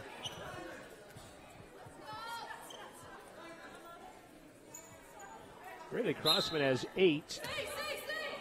I have her previous game high as 7, but we'll have to see. Sarah takes the inbound for 3, no good, and another rebound by Marissa Arnold. And I think I might have done a game when you were gone that she might have had more than that, if I'm not mistaken. She'll try for 10, can't get it, got her own rebound though, and they will reload. Shot from 15, Arnold, that one's no good, and the rebound taken away by Cameron. Cameron now with a double-double, 11 points, 10 rebounds for Gillette. With 4 minutes left to play in the third, Central has outscored Gillette 8-6 as Ingesser. Rejected by Tarawa. They'll call a foul on Polani. I got that nice block upstairs, but bodied her downstairs. That'll be number 3 on Polani. So she, Burmester, and Crossman and Shippen all with 3 personal fouls, and Cranebuell is going to check into the ball game. She has none. And she gave him some good minutes in that first half. Free throw is no good by Ricky Ingesser. She has 8 points, does Ricky. Braylee Crossman. Against the Utah All-Stars. Check one of those games. 7 is her career as her high, yes. Ingesser gets the second. Central with the basketball, 3-on-2. They'll go left side. There's a hard foul by Cameron, and that'll be her third personal. Nice look away on the pass by Crossman there as well. Burmester going to go to the line. Cameron picks up her third personal foul. And Burmester's got most of her points from the, well, 1, 2, early on she did. 3 of her 9 come from. It's going to. Has to be in double figures with a free throw or 2 here. Shot is good. 10 points for Burmester. Cameron is out, so the 6'5 post is out. And Bailey Neff, who has 3 fouls for Gillette, will come in. Central with a 3-point advantage. Burmester's second free throw is no good. Rebound tapped into the hands of Cranebuell, though. And they will reload. Into the paint, Crossman shot, no good. Neff will come away with a rebound. And they almost throw it away. Umflett, assuming it's Ingesser, 1-on-4. Might have carried it. They'll call her on the ground, fouled. As she might have carried it to get to that point, but foul is going to go on Mariah Faber, and that'll be her third personal foul. And they will send Ingesser to the line, as that's the 5th team foul of the quarter. Ingesser will go to the line to shoot 2. Shippen will have to wait until after this free throw. She's tried to come in a couple of different times. The hasn't worked yet, so. Yeah, Braylee Crossman, 6 against Utah Elite twice, 6 against Colorado Northwestern, 6 against the Utah Elite again, 7 against the Rocky Mountain JV. So she's got a new career high tonight, does Braylee Crossman. Free throw no good by Ingesser. She has shot a bundle of them here today. 4 of 9, now 5 of 10 as she gets that to go. Cuts the lead back to 2. Central a 1-point lead at half. They've outscored Gillette 9-8 here in this third stanza. Polani Tarawa next dead ball in. Burmester runs past Neff, and that's good. Burmester now with 12, puts the lead back to 4. She had to really stretch kind of to get that shot up in traffic. 44-40, C-Dub out in front. 3:15 left to play in the third. Ingesser, left side, Sarah. Back to Ingesser. She'll put it on the floor. Stop for 15 as she steps back. No good. Cranebuell the rebound. A little different look for their point guard to step in and then step back out on the shot. Arnold was wide open underneath. Instead, they'll get it to Burmester, who has 14 points as she snaps the cords from about 10 feet out. Central with a 6-point advantage. 46-40, 2:40 left to play in the third quarter. Ball poked away as they threw it almost right to Burmester. Riley lost the handle on it. She'll go to the ground and dribble it on the line, and that'll be a turnover, so they'll trade him. And there'll be 13 apiece. Tarawa in for Crossman with 2:34 left and a timeout called by Will Ryder and the Gillette Pronghorns. Check out the Rustler 400. It is the fundraiser for the CWC Booster Club. Your chance to win $10,000 on a night of and it's typically our chance to not win. It's pretty much my chance not to win, but there's a lot of other cash prizes, a lot of silent auction items, and it's a kind of a fun night. I want to get that thing where I could be the assistant coach for a game. There you go. I got some plans. The Rustler 400. You can log on to cwc.edu/Rustler400. You can contact a Booster Club member, a player, a coach, and you can get your ticket. They're $100 for the ticket. It goes to the CWC Booster Club. It's been a pretty good little fundraiser, growing in popularity. It can't grow. It's got a limit. It can't grow. The first year, I think they sold 200 and some tickets of the 400. Last year was closer to 300. Oh, it can grow. So then. it's still growing. Once it gets to 400, it can't grow. Once it's 400, then you're out of luck. You can't take part anymore. But the Rustler 400 will be, I believe, March 23rd. I don't know that date 100%. I'll get that for you. Pronghorn basketball, they trail by 6 now, 46-40 after the Burmester bucket. Enges are going to go one-on-one, take it to the lane, no good, but she's fouled. She has all sorts of problems for our points, isn't she, as far as getting them in foul trouble. Cranebuell will pick up her first personal foul. Yeah, she's very quick. Yeah, that could have easily been on Olivia there. Very quick is Engesser as she will go back to the line. 5 of 10 from the stripe tonight, 6 of 11 now if she makes that one. 6 of her 11 points from the line. What is Spearfish High School's nickname? Any idea?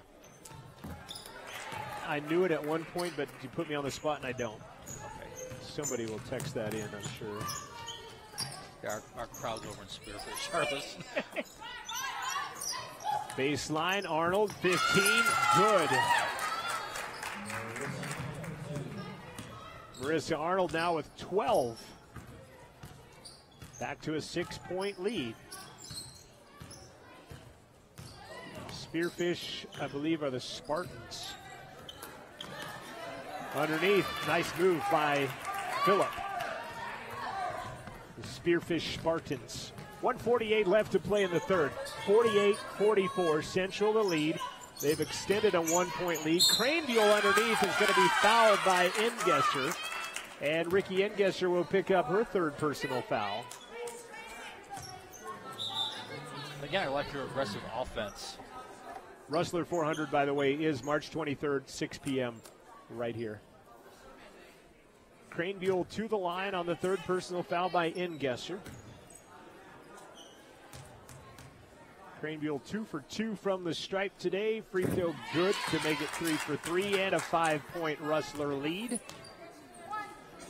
Crowd starting to file in. Been a pretty good crowd for the ladies' game, but more on the way in to see the men's game next. Cranebuell misses the second one, and Neff will come away with a rebound for the Pronghorns. She's played well in her first collegiate basketball game, I think. Yeah, has resorted to trying to kick it in. That's good. Hasn't scored yet, has Bailey. 5-point game, 1:25 left to play in the third quarter. Of course, they don't score a lot in soccer, so maybe she's fitting in with that. Engesser went right at Shippen with 4 fouls. Dribble style there, or you 4 on the shot clock. Engesser going to hoist a 3 at the shot clock. No, and that's a turnover as it didn't draw a rim. Of course, she was aware that she had to do something with, and that's pretty much what she had to do. 14th turnover by Gillette with 1:09 left to play in the third. Central has outscored Gillette 16-12 in the third to go up by 5 after a 1-point halftime lead. Burmester running around. Shot for 8 over the top of Phillip is good. Burmester with 16. She has 11 of that 16 right here in the third quarter. 47 seconds left. Central by 7. Shot for 3, no good. Ball is loose to the floor and picked up by Cranebuell. Nice job by Megan. Up ahead, Burmester collects and gathers and scores. And she had to do that. Otherwise, any longer she would have been called for traveling. 18 for Burmester with 23 seconds left. 13 points here in the third quarter. That ball too far underneath for Urbach. Missed it. Rebound by Megan Cranebuell. She's putting up some, little numbers here. 10 on the shot clock, now 6. Tarawa for 3 is good. And Coach Schwartz, 8 feet on the court, got some pretty good vertical. And that 3 by Tarawa will send Central into double-digit lead into the fourth quarter. 56-44 Central. They outscored the Pronghorns 23-12 in the third, and they lead by a dozen as we head to the fourth. You're tuned to CWC Basketball. The final 10 minutes coming up after this. The name you've trusted for years in Fremont County for flooring and window coverings is now your home for Beauty Rest. Gales Carpet One Riverton now features the Sleep Boutique. Gales features the Beautiful Guarantee on Beauty Rest mattresses and on flooring. If you don't like it, they'll replace it. Downtown Riverton or on Facebook or GalesCarpet1Riverton.com. A proud supporter of student radio at Central Wyoming College, Gales Carpet One. Sports on Rustler Radio is brought to you in part by Fremont Therapy Group. They've partnered with Lander and CWC to protect the health of student athletes. For the past 20 years, Fremont Therapy Group has been volunteering their time and resources on the sidelines of local high school sports to help keep student athletes safe and healthy. They also teach classes at Lander Valley High School to help students learn more about the field of athletic training. A proud partner of CWC Athletics is Fremont Therapy Group, Riverton, and Lander. More can be found at FremontTherapyGroup.com or on Facebook at Fremont Therapy Group.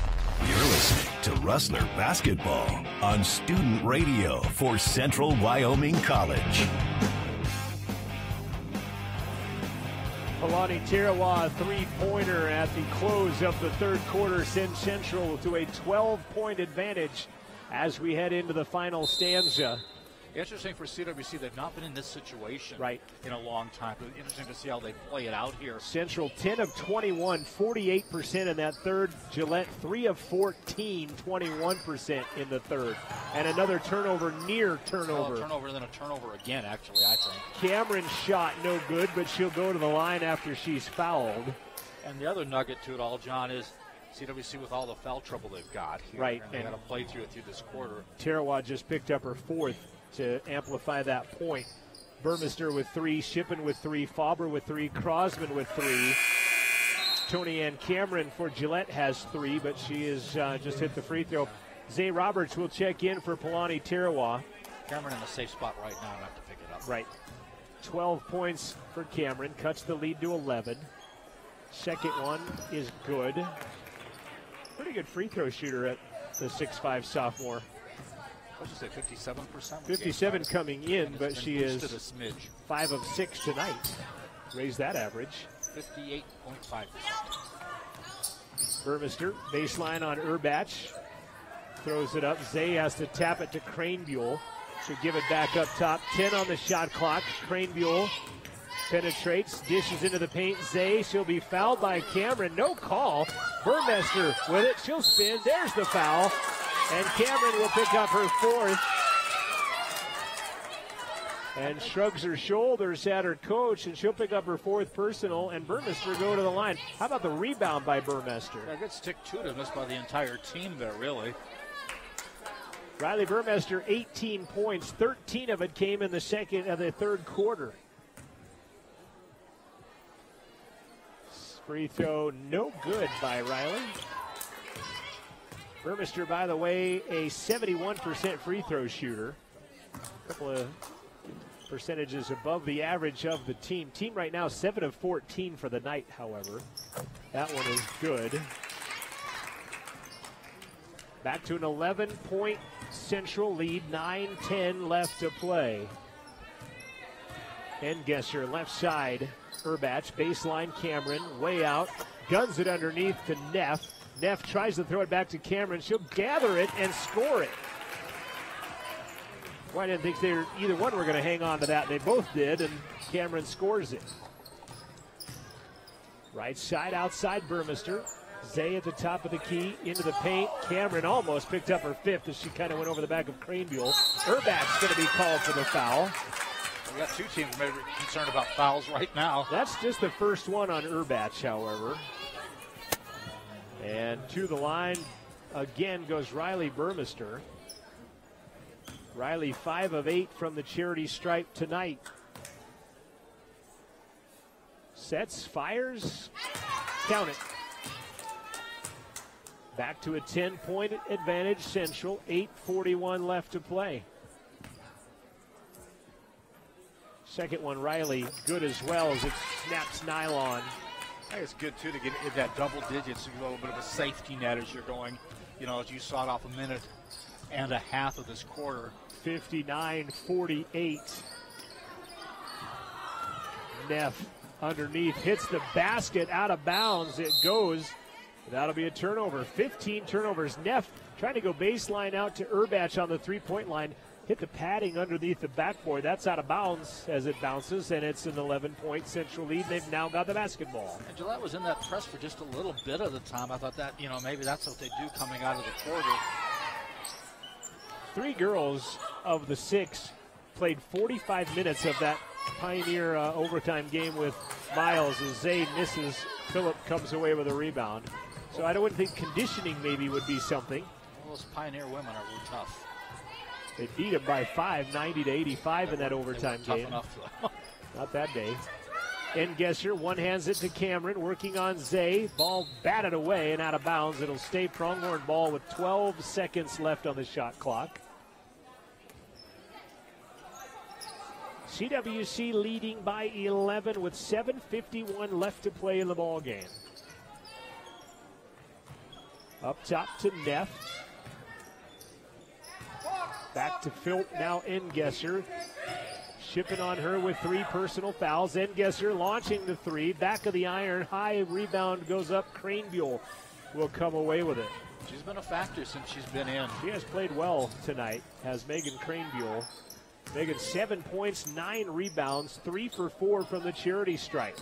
Baseline, Burmester runs into Cameron, throws it up, no call on contact, rebound by Cameron. I think it was an attempt to try to get the foul. I think it was probably the right call. It was no call. Engesser lobs it to Cameron, low block, shoots it over the rim. Neff and Cranebuell fight for it, and the foul will be on Bailey Neff. That'll be her 4th personal on Gillette, and the rebound to Burmester. Boy, Riley has filled up her stat sheet here tonight. 21 points, 10 rebounds, 7 of 10 from the free throw line.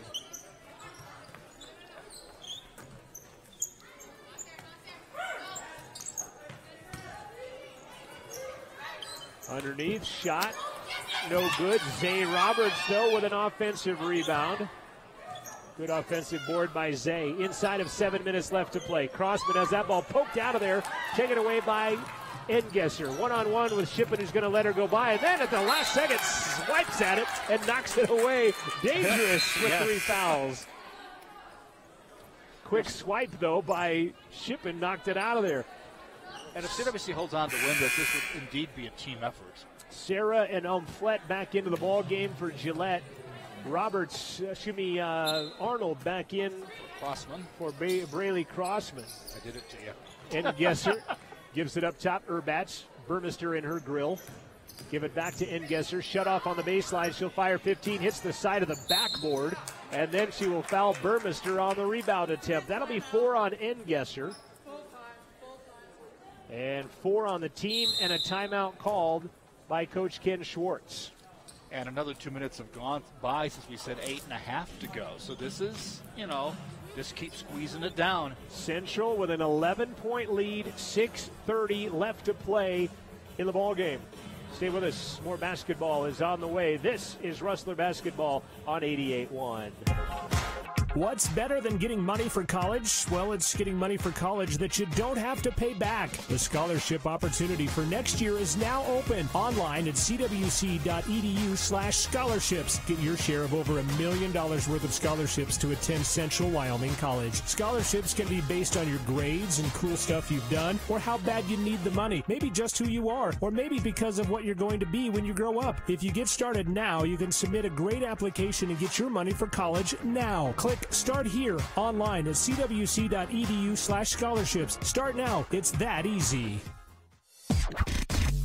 Your home for Rustler basketball is 88.1 KCWC FM, Riverton. 6:30 left to play in regulation time. Cranebuell, Burmester, Shippen, Arnold, and Roberts, the 5 on the floor for Central, with an 11-point lead, now facing full-court pronghorn pressure. Umflett and Engesser in the backcourt. Neff comes out of there with her 4 personal fouls. Just sounds weird, pronghorn pressure. Burmester, right side on the angle, outside. Ball high above her head, finds Arnold. Left side, Cranebuell. Megan, baseline, Shippen on the three-point line, guarded by Umflett. Nice pass underneath, but it's picked off by Engesser. 15 turnovers. Engesser, nice move around Shippen, and she will be fouled and go to the line. It was a high dribble as she carried it over the top. Foul on Burmester is going to be number 4. Euro step for the actually 3 non-European. It's only 3 on Burmester, so I gave 1 to somebody else. And Engesser comes up short on the front iron. She's been at the line a lot today as Ricky Engesser. 7 of 13 from the stripe. 8 of 14 as she makes it. Cuts the lead to 10. 6 minutes left to play in the contest. Shippen working on Umflett. Gave up the dribble and double dribbled, and that'll be 16 turnovers on C-Dub. Now the unforced turnover, what you don't want. Yep, getting this defensive stop they wanted / needed. Umflett with it. Way out up top, finds Engesser, guarded by Shippen. Olivia with 3 personal fouls. She'll run past her, be rejected by Burmester, and taken away by Riley. Well, that was a straight rejection. She kept her body away. There's no way a call could be made. They got a 5-on-4 if they hurry. Engesser was on the other end. Zay turns around, fires from 15. That one's no good. Arnold the rebound, muscle it up and in. I was going to say they need to remember that the clock is their friend, but I think I'll refrain from that. Arnold with the offensive rebound, muscles that one up and puts it in. Foul is going to be on Urbach, her second. And checking in is Sarah. She's going to come in for Engesser. Is this the first time Engesser has sat? Boy, it seems like it, doesn't it? She has been miss everything out there for this Pronghorn team. 5:22 left, 12-point Rustler lead. Arnold at the line for the and one, and 15th point. Got it. They shouldn't have blown the whistle for that. She was not anywhere close to the table at the time. I think they're going to leave her out and put the ball back. As the buzzer sounded, now they are going to let her come in. Yeah, they shouldn't. The ball was in play before she ever got to the table. Right. So they do let her sub in. Tarawa will come in. 21 for Burmester, 15 for Arnold tonight. Cranebuell has 7 to go along with about 10 rebounds. 5:15 left to play. We're midway through the fourth quarter. Central by 13 points, their biggest lead of the night. Umflett with it. Pump fakes, comes back, spins, turns for 8, and got it. There was contact, but she might have been even the cause of it going up there, but it worked. A little wild, but she got it to go. Cuts the lead to 11. Burmester, people cutting all over. Backdoor, Polani led her a little too much. Polani gives it back to Riley. She'll knife in, miss it, get her own rebound, fire it back up, and be fouled by Urbach. Haley Urbach with 3 personal fouls, all of them here in the fourth quarter. And Riley Burmester, as I mentioned, filling up the stat sheet. 21 points, 11 rebounds, 7 of 10 from the free throw line. Get a couple of Gatorade players of the game for a win like this. Free throw Fingers is crossed. Good. She will have another. It's back to a 12-point lead, 4:39 left. Free throw is good as it made a victory lap and then fell. Coach Schwartz. You know, some of the things that didn't happen earlier this year are happening for them. The ball not spinning out, right. It seemed to have been what? Going to give a foul away from the basketball. It's going to be on Megan Cranebuell stepping in front of Bailey Neff. Megan will pick up her second personal foul. And that will be the third team foul, so not in the bonus, and Coach Schwartz wants a timeout. And Engesser will check back in. Talked with Ricky before the game just to clarify her accolades. I knew she was freshman of the year, but I knew she was also placed high. She was third in the nation in go tying, and she's kind of looking at me like, who the heck are you? And that's what we all sort of told her, I said, well, I'm the announcer for the CWC teams, and she got this look on her face, and I'm like, well, I said, like to talk about the players, and she goes, well, that's pretty awesome. That's never happened before. And I sent the coaches emails out ahead of time, and Coach Ryder had put that on there that she was a freshman of the year in the CNFR last year. But, they are opponents, but they are people and someone else's kids too, and we like to try to give them as much as we can. So way better than your interview with former player Maddie Gines during volleyball, right? Maddie Guinness, as we called Maddie. Engesser back in, one on each corner of the paint for the Pronghorns. Urbach takes it in, gives it up to Umflett. Has it back to Engesser with Shippen on her defensively. Zigzags, rises, that shot's not close.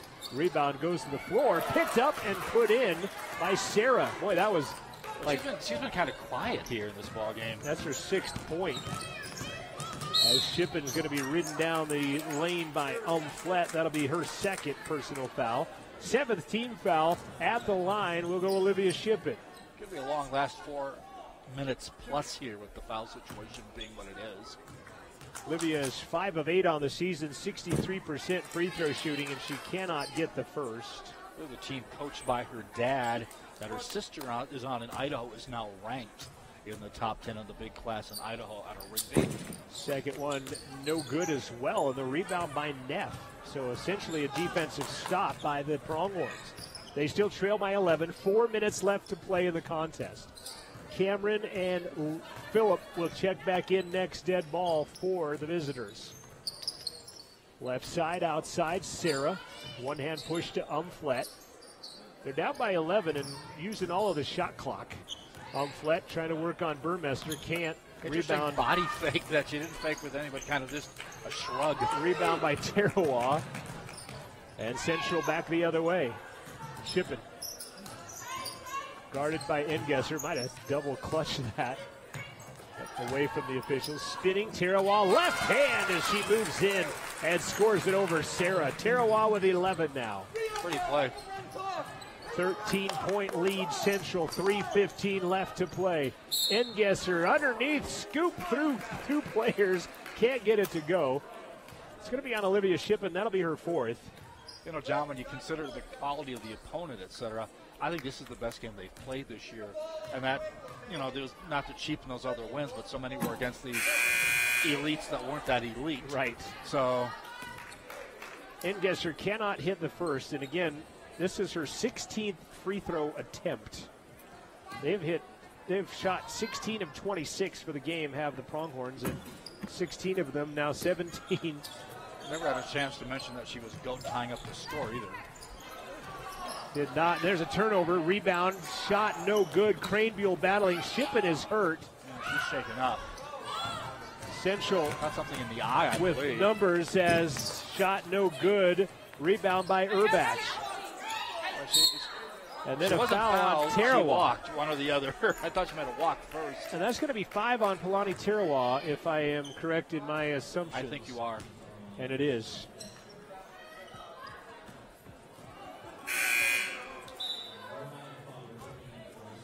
Central with 17 turnovers.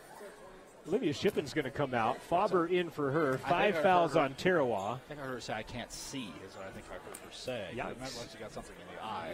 Zay Roberts will check in for Palani Tarawa. And Adam Simon of Fremont Therapy wanting to take a look at her. Good guy does a good job. At the line goes Haley Urbach. Clock stops, chance for points, they get it. Of course, we say that as half our team is hurt, but... Yeah, he's been busy this year. Cuts the lead to 11 with that one.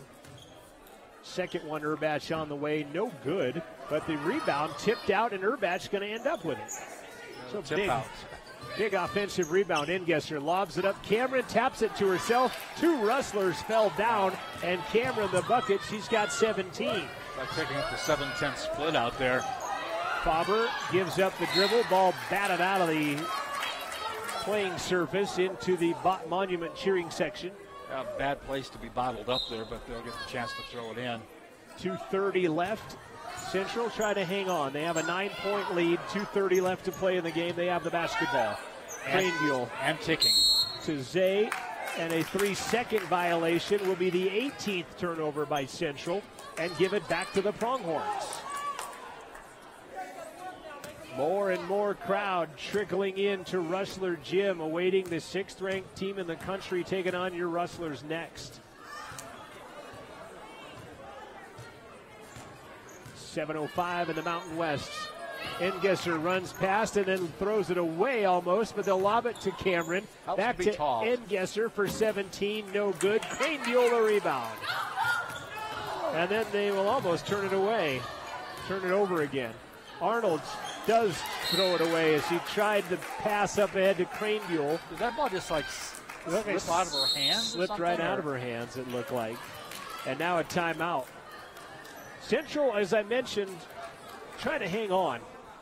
They lead 66-57 with 1:56 left to play in the ball game. Stay with us. We'll return after this timeout. You're listening to Rustler Basketball on 88.1. Sports on Rustler Media is brought to you in part by Edward Jones Financial Advisor, Mick Pryor. Make sense of investing with Edward Jones and Mick Pryor, located 1 block east of the Riverton Post Office, providing retirement and investing advice including stocks, bonds, mutual funds, and CDs. It's never too early or too late to start planning for financial future. Appointments are available at 856-6116. Edward Jones Financial Advisor, Mick Pryor, 856-6116. In a crash at 30 miles per hour, an adult backseat passenger without her seatbelt fastened. Going to pause that there as we come back and apologize for that. We are back to basketball. Ingesser flips it out to Phillip for 3. No good. Cameron had it, lost it. Touched last by Central. And it stays Pronghorn basketball.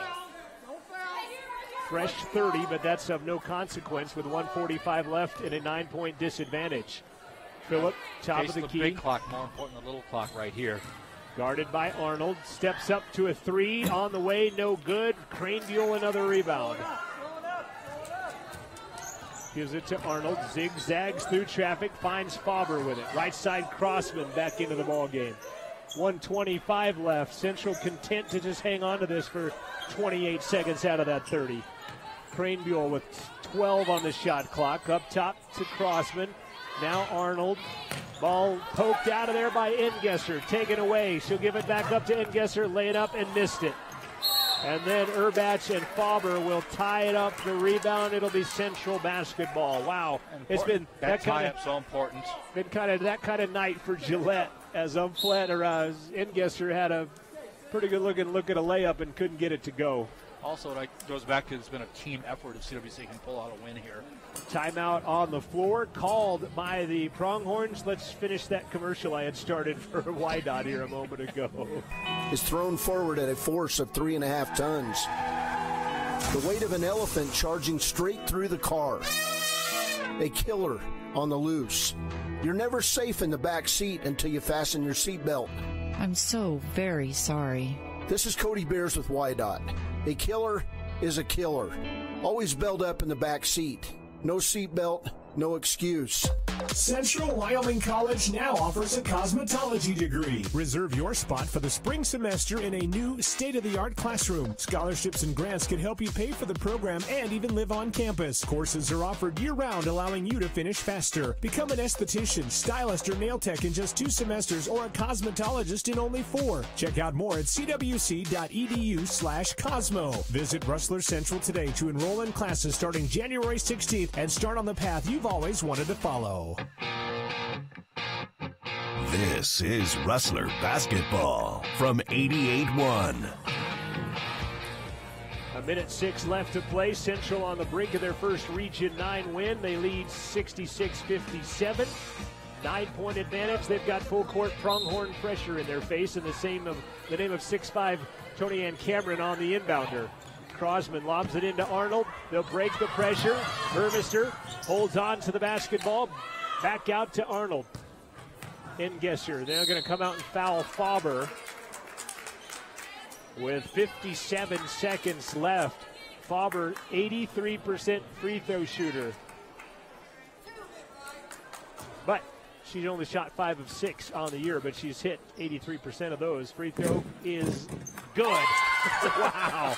You can hear that thing bounce around on every part of the iron in the hoop, Mike, and then finally goes in. If your mic would have been on batteries, it might have wore out the batteries on that attempt. Second one, nothing but net, and a timeout called. And they want the basketball at midcourt on this timeout by Will Ryder.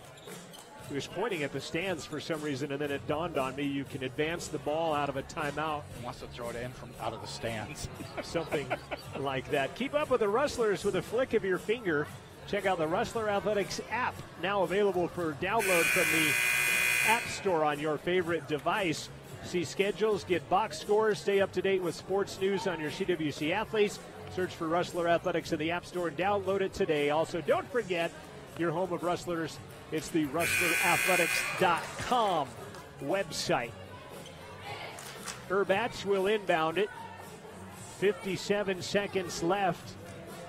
Cranebuell, Burmester, Arnold, Faber, and Crosman on the floor for Central. Inbounds to Phillip. Back to Erbach. Erbach dribbles it off her foot, and it's picked up by Burmester. And that might ought to do it. Ball poked into the front court. Faber, though, goes and grabs it. She'll lose it. Taken away by Phillip. Up ahead, Ingesser. Her shot, no good. And the rebound to Crossman, and she'll be fouled right away. Holy cow, that was wild. It was a lot of poking away from behind and finally getting the ball stuck a fork in it. And Crosman's going to go to the line with 37 seconds left. Central women trying to stop a 5-game losing streak to the Gillette Pronghorns. 2015, the last W for the CWC women. Crosman free throw, good. Braley has 9 to add to her career high. Arnold with 15, Burmester with 23, Tarawa 11, Cranebuell 7. Crossman can't get the second one, and rebound by Sarah, and they kind of ho-hum nonchalantly just bring it across. 3, by the way, Phillip, good. No timeout out of Will Ryder, though, and a foul quickly on the inbounds. 69-60, and the foul is on Lila Phillip. 29 seconds left. Shot clock has been put to bed. Men's game will be coming up at 7:30. We'll have a very short post game and then bring you up to the men's game at about 7:50. It's a very short post game with a break, and then we'll get the pregame of the men's game. Crosman free throw is good. Braley now in double figures with 10. Her career high as a Rustler, now 11. I think CWC has done this with hardly anything from 3 either in this ballgame, have they? Was it 1? 1 for 3 from three-point land. There's a 3 Ingesser. That one's no good. Arnold the rebound. They'll hammer her in the backcourt, and then finally a foul comes late. And that will send Arnold to the line with 14.8 seconds left. Foul on Sarah. And CWC is going to get outscored here in the fourth quarter, 16-15 right now. But a 23-12 third quarter spells the difference as Central going to go to 1-2 rather in Region 9 play, as Arnold cannot hit that one. And never going in panic mode down the stretch of this ball game. Got to feel happy for these young ladies. Definitely. Much needed W for Coach Schwartz as Arnold gets the second one. 14 seconds left to play. CW will go to 1-2 over in the Region 9, 7-12 overall. Erbach, 5 seconds. Cameron spins for 8, misses it. Burmester the rebound, and that'll do it.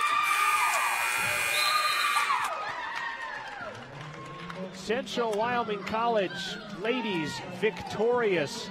A 72-60 win over the previously unbeaten in Region 9 play Gillette Lady Pronghorns. Bottom knocks off the top, and it really tightens up the race. 2-1 go Gillette, 1-2 goes CWC. A quick recap here right now for Central. Leading the way, Riley Burmester with 23. 16 for Marissa Arnold, 11 for Braylee Crossman and Palani Tarawa, 7 for Megan Cranebuell. Megan also out there in this ball game had 12 rebounds to go with it for Central. 12 rebounds for Riley Burmester in the double-double fashion as well. 9 lead changes and 7 ties in the first half. Central then never looked back from a 1-point halftime lead as they win it going away 72-60. Central gets the W here tonight over the visitors, the Pronghorns of Gillette. We are going to take a quick timeout, and we'll send you back to some quick music, and then we'll bring you the post-game show of the ladies into the pregame show of the men. So stay with us for that. We'll be back in just a very quick short break. Central wins it 72-60 on your scoreboard here from Rustler Radio. Men's game coming up. What did she say? What you say? That you only meant well, cause you did. What you say? Jason Derulo. That it's all for the best, because it is. I was so wrong for so long, only trying to please myself. Girl, I was caught up in her lust when I don't really want no one else. So no, I know I should have treated you better, but me and you were meant to last forever.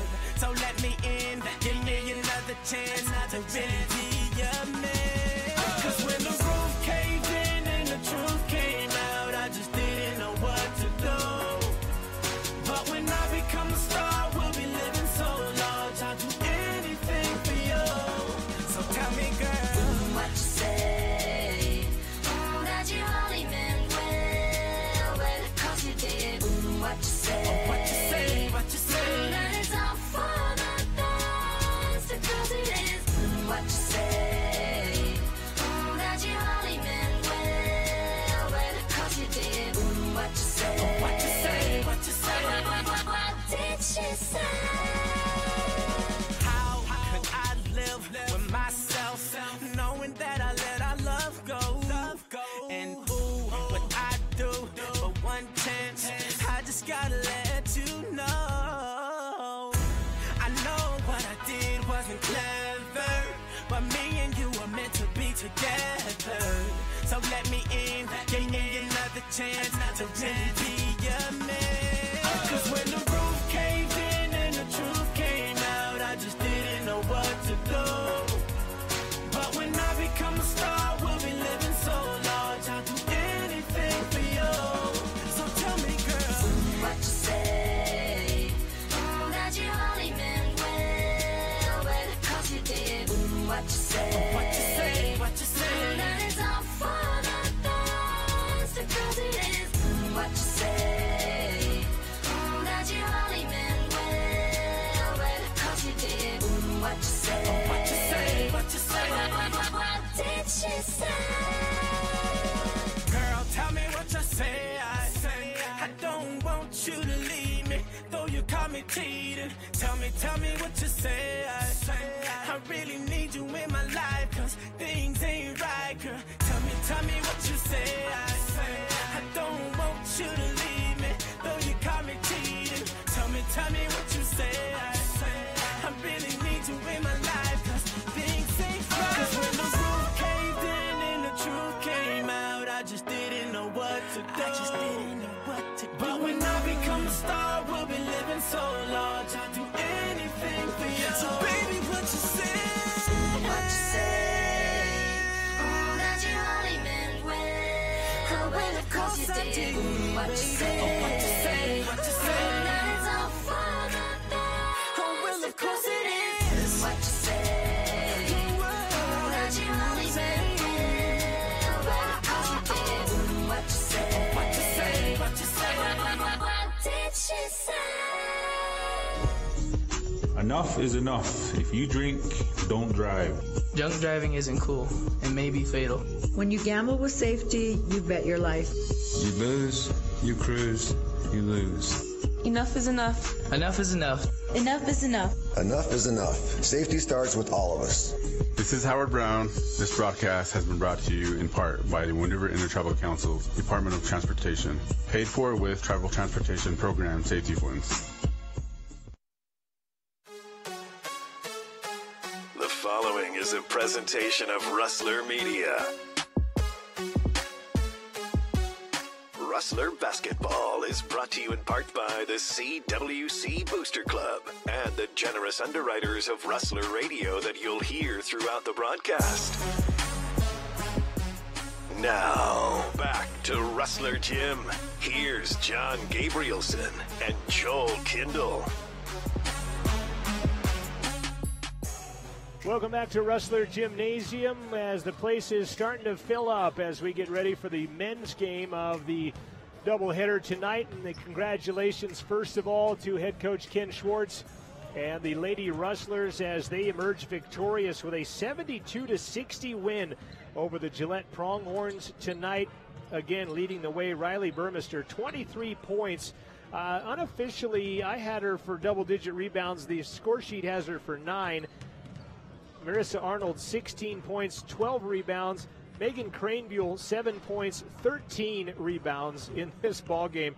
They would out-rebound Gillette 60-36. A big rebounding advantage. And I guess with that, Joel's not here to refute, but I'm going to give Gatorade Player of the Game, first of all, to the team. But Megan Cranebuell tonight came off the bench. Great minutes tonight for the Riverton, Utah product. 13 rebounds to go with her 7 points in the ball game. Central, again, led by 1 at half, and they come out and outscore them. They get outscored in the second half, however, but the third quarter, I guess. Let me go back to this. The third quarter was a big quarter by Central as they outscored the Pronghorns 23-12. And then they went dead even at 16s in the fourth quarter, but Central comes away the victors, 72-60, the final score. The CWC women now 7-12 overall, 1-2 in Region 9 play. The Pronghorns dropped to 8-7 overall. They are now 2-1 in Region 9 basketball. Central women, good springboard for them as they host the number 24 ranked team in the country. The Casper Thunderbirds will be on hand Saturday at 2 o'clock in the afternoon. 72-60 the final. CWC victorious here tonight. And hopefully we can catch up with head coach Ken Schwartz at halftime of the men's game as his team victorious here tonight, 72-60 on Rustler Radio. So now we move on. This will be the pregame show. It is brought to you by the Governor's Council on Impaired Driving, reminding you that buzzed driving is drunk driving. And it is on to the CWC men as they face the 6th-ranked team in the country, the Gillette Pronghorns. They are 18-0. Their closest game was a 3-point win over Dawson when they were trailing by 10 at the half. They came back to win that, and they are victorious on the year 18 times over as they come into this ball game. Central on the other side is 13-5 overall, 1-1 in Region 9 play. Gillette 2-0 in Region 9 play. Sean Neary has been with the program since they've gotten basketball at Gillette, and he has put together several 20-win seasons. See, this is 8th season. They average 22 wins a season. They are back-to-back Region 9 champions. The women stopped a 5-game losing skid against Gillette a few minutes ago. The men will try to do the same as the Gillette men have won the last 5 in a row over the Central Wyoming College Rustlers as well. Stay with us when we come back from this timeout on your Governor's Council for Impaired Driving pregame show. We will hear from Jack Nelson. He is the head coach of the Central Wyoming College Rustlers. So stay with us again. This is Rustler Basketball, the pregame show on 88.1. I have the tickets. I'm wearing my favorite UW hoodie. The car's gassed up. The game is just a few hours away, and we're ready for some basketball. Wait a minute. It's snowing outside. We should probably leave earlier. This winter, when you're leaving for the next game, be prepared. Take it slow. Have an emergency kit. Check your tires, and let someone know where you're headed. Remember, when there's ice and snow, take it slow. Download WYDOT's 511 Road and Travel Information app at wyoroad.info. That's WYOROAD.info. This message brought to you by WYDOT. Programming on Rustler Radio is sponsored in part by the Barry Cinemas, the Acme, the Gym, and the Grand Theater in Riverton and Lander. This week's movies are, at the Acme, All the Money in the World. You carry a gun, Mr. Chase? I never bothered. Rosalind, your suit. At the Gym, they are showing Jumanji, Paddington 2, Insidious, The Last Key, and The Greatest Showman. At the Grand Theater in Lander, they are showing Star Wars The Last Jedi. Reserved seat tickets along with showtimes, ratings, trailers, and descriptions are available online at barrycinemas.com.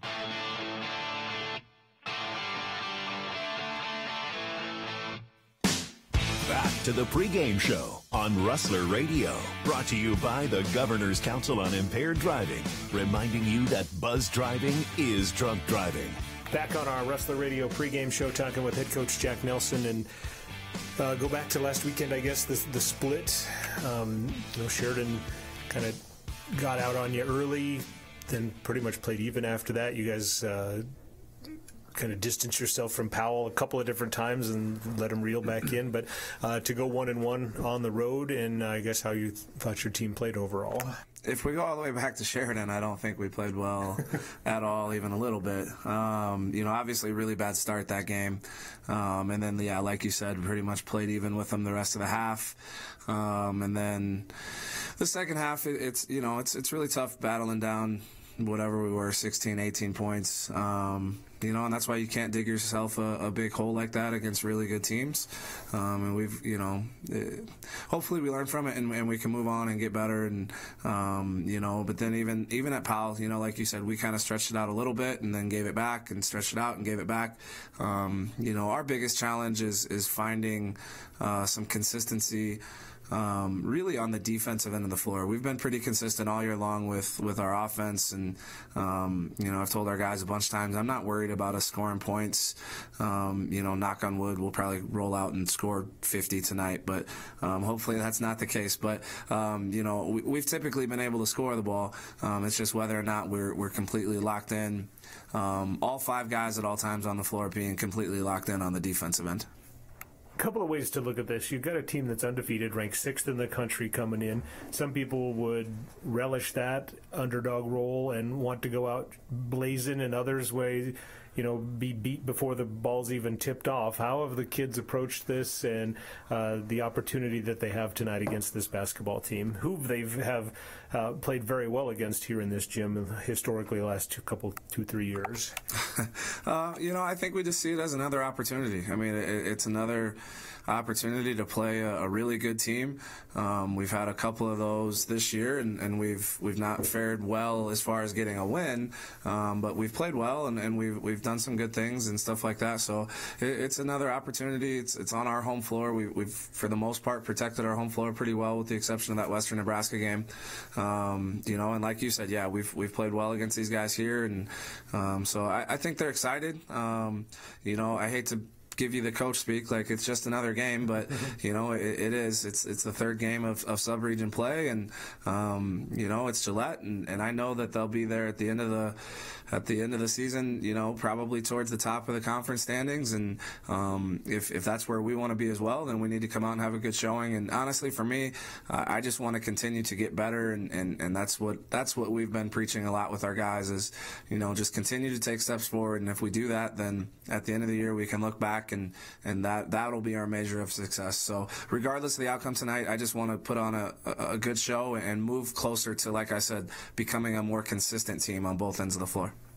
X's and O's, you had mentioned earlier in the week that they average about 91 possessions a game. Your tempo averages around 73.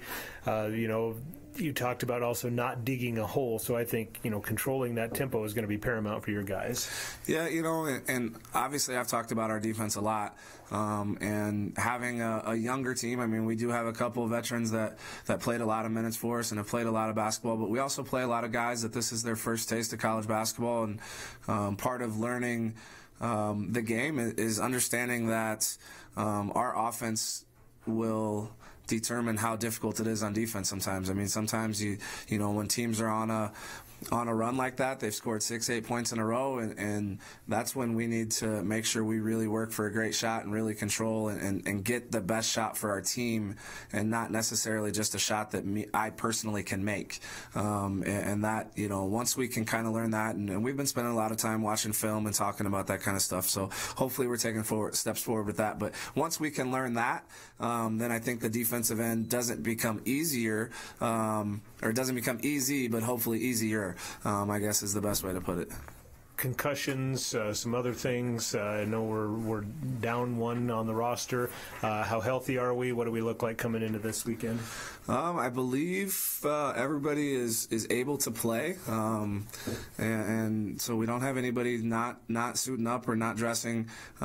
Just, I guess, a couple guys battling some colds and stuff like that, which is pretty typical this time of year. But as far as injuries and all that kind of stuff, we're good to go. All right. Appreciate it. We'll talk to you when it's over. Sounds good. Thanks. Head coach Jack Nelson of the CWC Rustlers. They'll take on the Gillette Pronghorns coming up after this break. We'll give you starting lineups and more. This is Rustler Basketball Pregame on 88.1. This has been the Rustler Pregame Show, brought to you by the Governor's Council on Impaired Driving, reminding you that buzz driving is drunk driving. Coming up, it's game time, right after this. I have the tickets. I'm wearing my favorite UW hoodie. The car's gassed up. The game is just a few hours away, and we're ready for some basketball. Wait a minute. It's snowing outside. We should probably leave earlier. This winter, when you're leaving for the next game, be prepared. Take it slow. Have an emergency kit. Check your tires, and let someone know where you're headed. Remember, when there's ice and snow, take it slow. Download WYDOT's 511 Road and Travel Information app at wyoroad.info. That's WYOROAD.info. This message brought to you by WYDOT. Your home for Rustler basketball is 88.1 KCWC FM, Riverton. Central women setting the tone for the night with a 72-60 victory over the Gillette Lady Pronghorns a few moments ago. Now it's the men's turn, as CWC will take on the 6th-ranked team in the country. The Gillette Pronghorns come in 18-0, as I've mentioned, a time or two on the evening tonight. And this is how they will start. Number 5 is Abdul Muhammad. He is a 6'7" sophomore. He averages 15 points and 6 rebounds per ball game and 4 assists per ball game. He is out of Ottawa, Ontario, Canada. Scored 32 his last time out. He is an All-American from a year ago. As a freshman is Abdul Muhammad, number 5. I know they've had scouts up there from like LSU, for example, and some other places that seem to run it. Utah. They've had players at both Utah and LSU this year, in fact.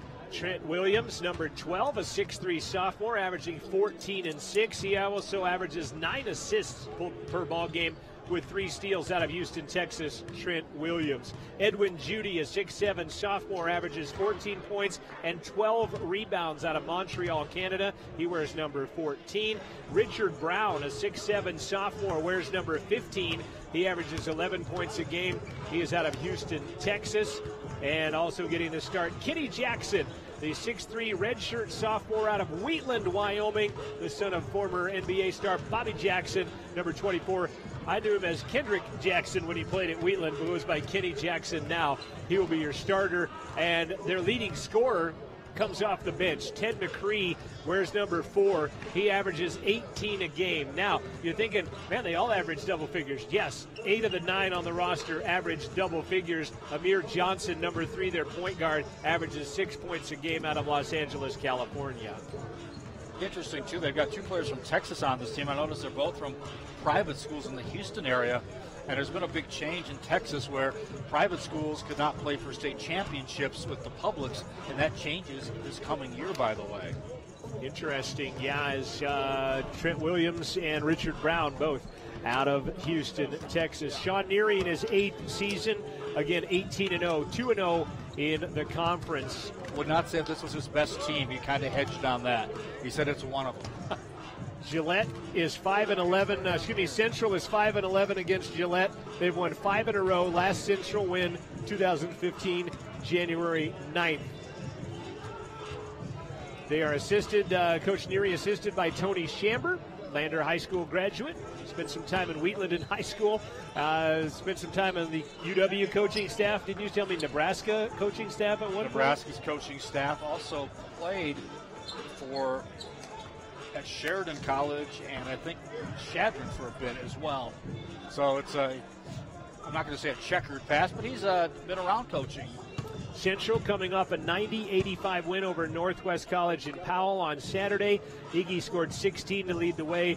Brock had a double-double, 6 in double figures in that win. They've won 1 in a row, taking on the team that has won 18 in a row in the Pronghorns of Gillette. Central's starters, they will start. Number 1, he is the 6'1 sophomore out of Las Vegas, Nevada. The point guard is Devon Colley. Wearing number 2, a 6'3 freshman from Omaha, Nebraska, averaging 12 points a game. Henry Tanksley, they call him Bugsy. He wears number 2. Also starting tonight is going to be, who else we got? Coulter's going to start there. Coulter Galante, number 34, the 6'7 sophomore out of Mesa, Arizona. Number 30 is Brock Finston, the 6'4 freshman from Pine Island, Minnesota, averaging 11 points, 5 rebounds. And then the all-time leading rebounder he's working on, well, I wouldn't say all-time. I was talking about modern-day all-time leading rebounder, is number 22, Iggy Ershad Hunt. Iggy is a 6'7 sophomore, averaging 16 points and 9 rebounds per ballgame. Now, since CWC has had basketball back 10 or 11 years now, Devon Colley is 48 assists away from being the leading assister since basketball has come back. He's 3rd on the list behind Chase Richards and Davion Pearson on that list. Iggy is the modern day free throw leader. He has hit more free throws than anybody in a Rustler uniform since they brought athletics back, and he is 55 rebounds away from surpassing Bojan Mihalovic and Everett Robinson in that category as well. When you run those down, sad to say, the late Chase Richards, yes. A terrible accident at home, claimed him a couple years ago. Basketball about ready to get underway. Again, in case you're just joining us, the Central ladies victorious. They won 72-60 over the Gillette Lady Pronghorns just a little while ago. And I wonder if the coach of Gillette, Neary, says something like, hey, anything can happen. If he uses that as a bit of a lever or teaching tool. Last 2 times Central has played Gillette at home, they have played very well, but have lost both, have Central. Yeah, you're right. The threes have to fall for CWC.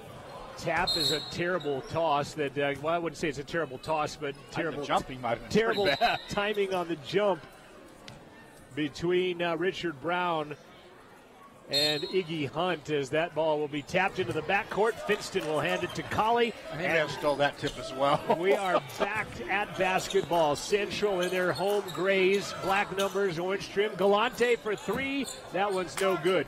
And here they come. Jackson on the run with it. They don't take a lot of time on their end of the floor to get a shot up. They average 91 possessions a game. And there's a shot for 3 at the top. Muhammad got it and 1. The All-American for 3 and 1. Not the way you want to start a ball game. You clank one at one end and the possible 4-point play at the other. Henry Tanksley, the personal foul for the Rustlers. And Abdul Muhammad is a 69% free throw shooter at the line. Can't get it to go. Iggy will snare the rebound. They're saying there's one weakness to this team. They do not have a true center like they have in the past. In fact, a former center plays at LSU right now. The one with 2 last names. I can't think of his name. Transferred from Oregon. Camel Big B Williams. Nice dish, baseline. Galante spins again. Right hand hooker is good. And down goes the Gillette Pronghorn. Brown, I think he got knee-to-knee contact as he goes down, and they'll stop play on the bucket by Galante. And laying down holding his knee is Richard Brown.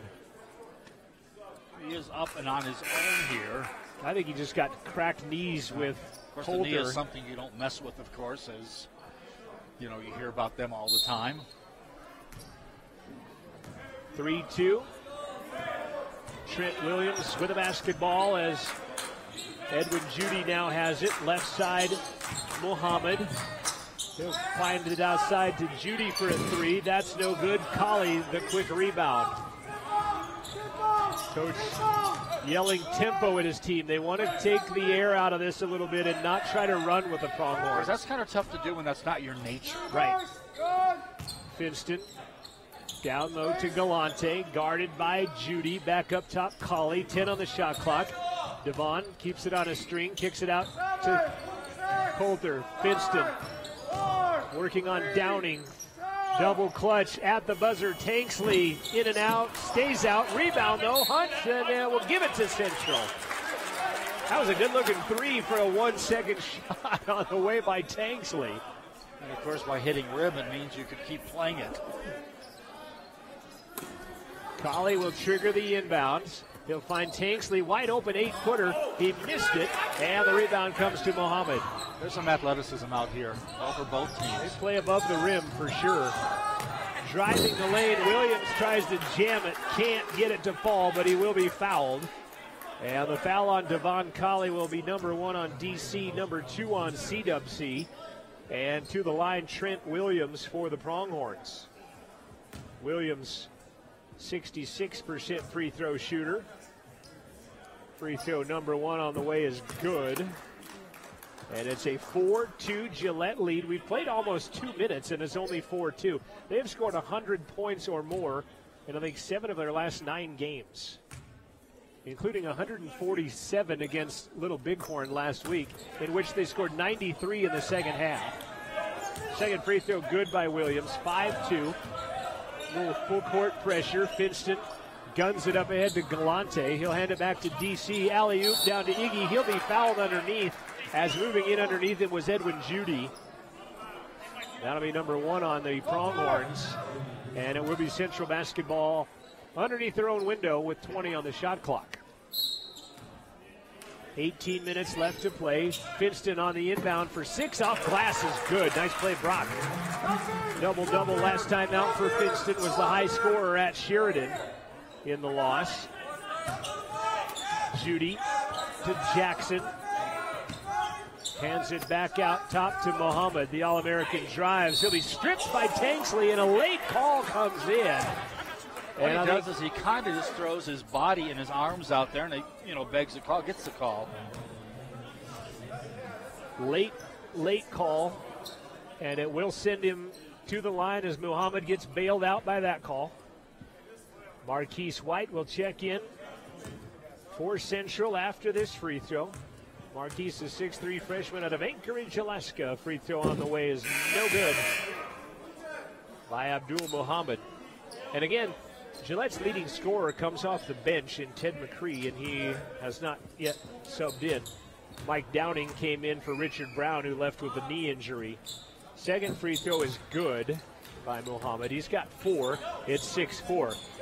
Finston guns it to midcourt, gets it back from Iggy, back to DC, and they'll break the full court pressure. Former Gillette Pronghorn Boris Yulker will check in next to dead ball. Well, interesting sidebar stories. Marquise off the bench for 3, and Central has the lead.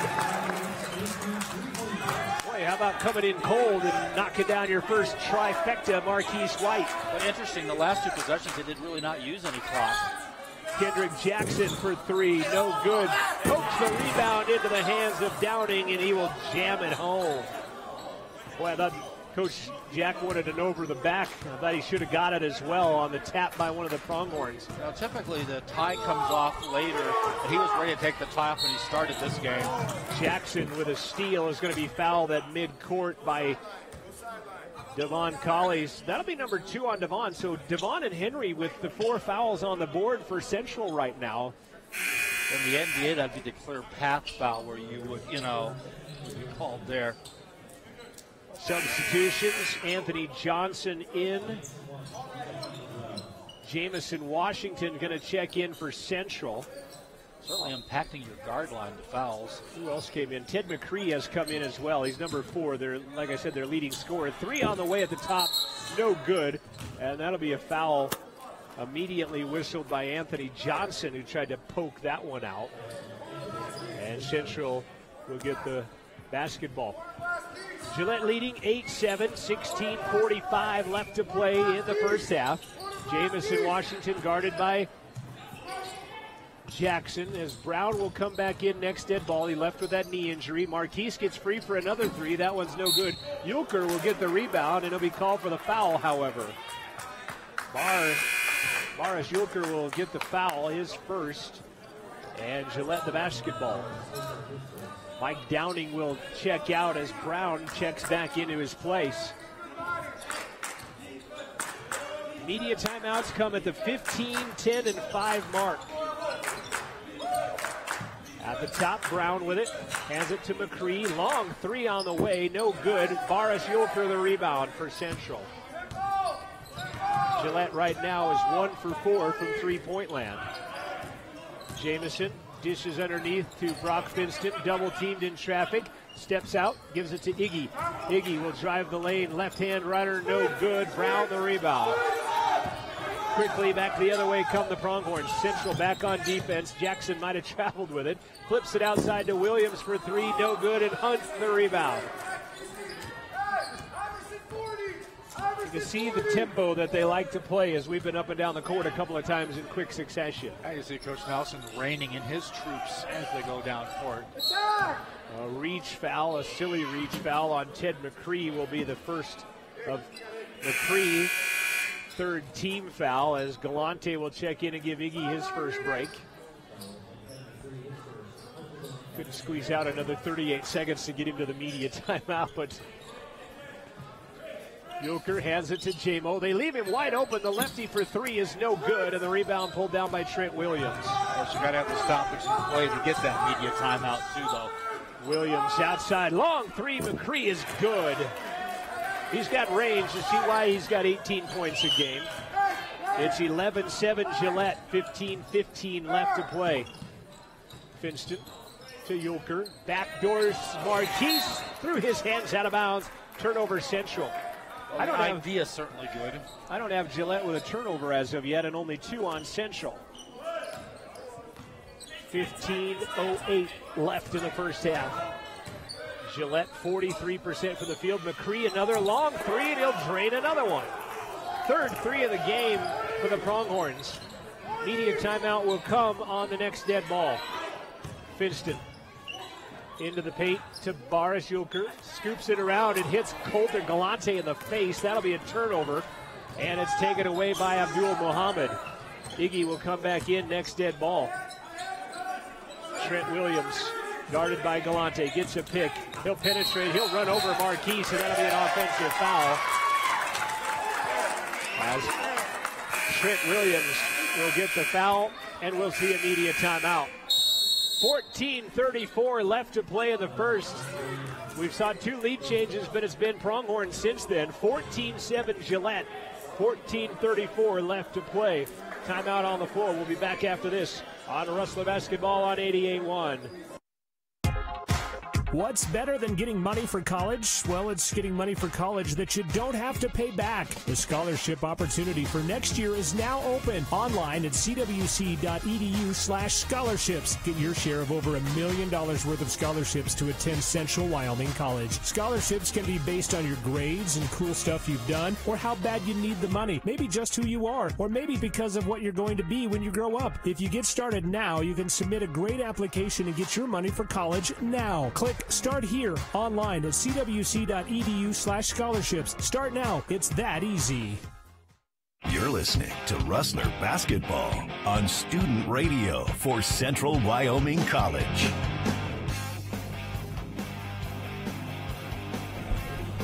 It's 14:34 left to play first half.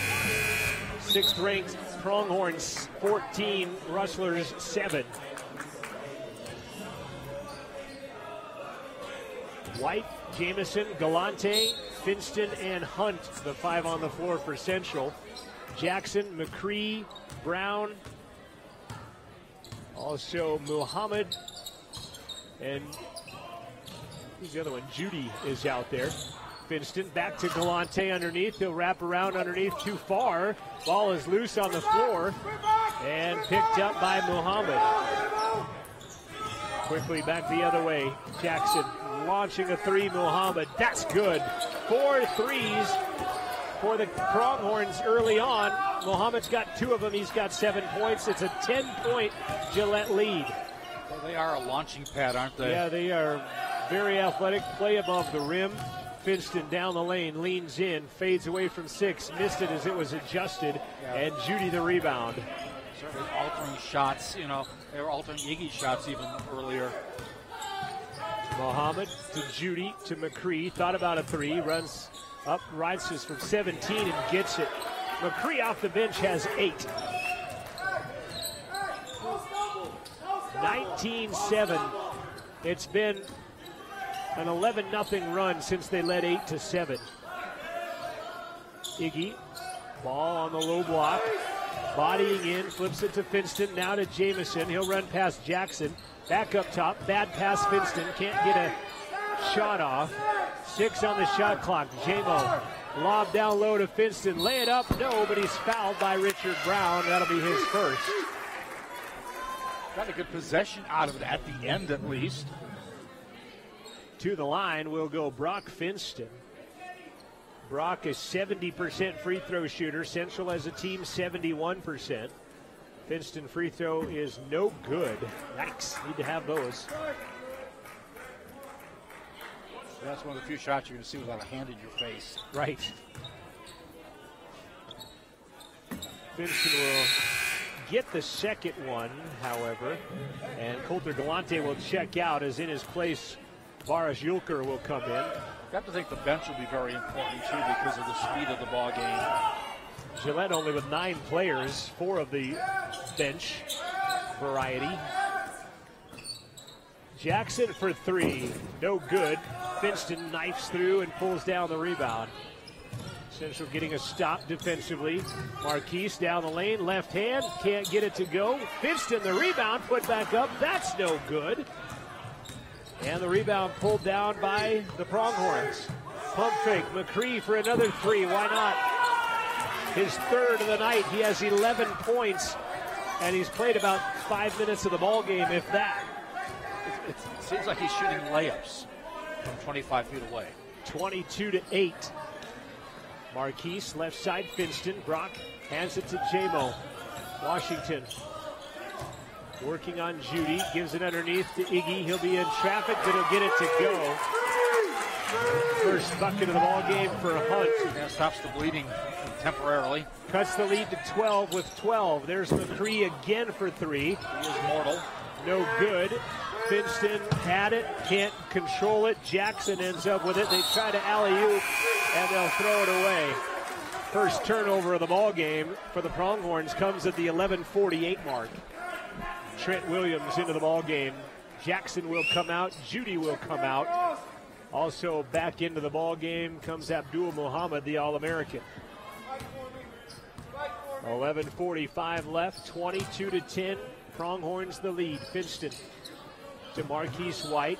Near steal. No call on the foul as Johnson stripped it, taking it the distance, laying it up, missing it. But the rebound is Anthony Johnson. And the putback. Central with their 4th turnover. Boy, that was a pretty blatant foul they missed right there to get that steal. Ball poked away. Barras ends up with it. DC and Tanksley back in next dead ball. Finston. He'll be fouled now by Anthony Johnson on a lot less than happened a moment ago. And that'll be Johnson's 6th team foul. Washington and Finston will come out. Tanksley and Colley will come in. DC will trigger it inbound. He'll find Bear. Left side Tanksley won't shoot the 3. The defense gets to you in such a hurry. Colley will step into a 3. No good. And the rebound by Muhammad. Central right now 1 for 6 from three-point land. They'll gun that one underneath. Rebound poked out of there, taken away by Marquise. White stops on the other side, hesitates, loses the handle, gathers it, throws it away. Iggy will go get it near midcourt. Hands it back to DC. Romario Spence will check in next dead ball for Central for the first time. The product out of Luton, England. 10 on the shot clock. DC working one-on-one with Williams. Gets a pick from Iggy. Up top, Barras for three. That one's dish pans out, and then trying to save it, and I guess does, is Muhammad. Down the other way, Barras with a block on Brown. And he will knock that ball out of bounds, and it will stay Pronghorn basketball. Great crowd on hand here on a Thursday night at Central Wyoming College to watch Central play the 6th-ranked team in the country. But so far, it's been Pronghorns. They lead 24-10. So far, the 6th-ranked team in the country looks like the 6th-ranked team in the country. I would have to concur. McCree takes the inbounds, hesitates, fires, shot no good.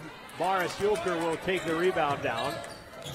Central the other way. Colley got it and one. That was a tough shot. Almost looked like he traveled as he was kind of banged around in there. Muhammad will get the foul, his first. DC the bucket and one as Colley will go to the line. DC, the Las Vegas, Nevadan, averaging 72% from the line. Trying for the three-point play. Central 1 for 2 from the stripe in the ballgame so far. Free throw is no good, and high for the rebound was Judy. Central 1 for 3 from the stripe now.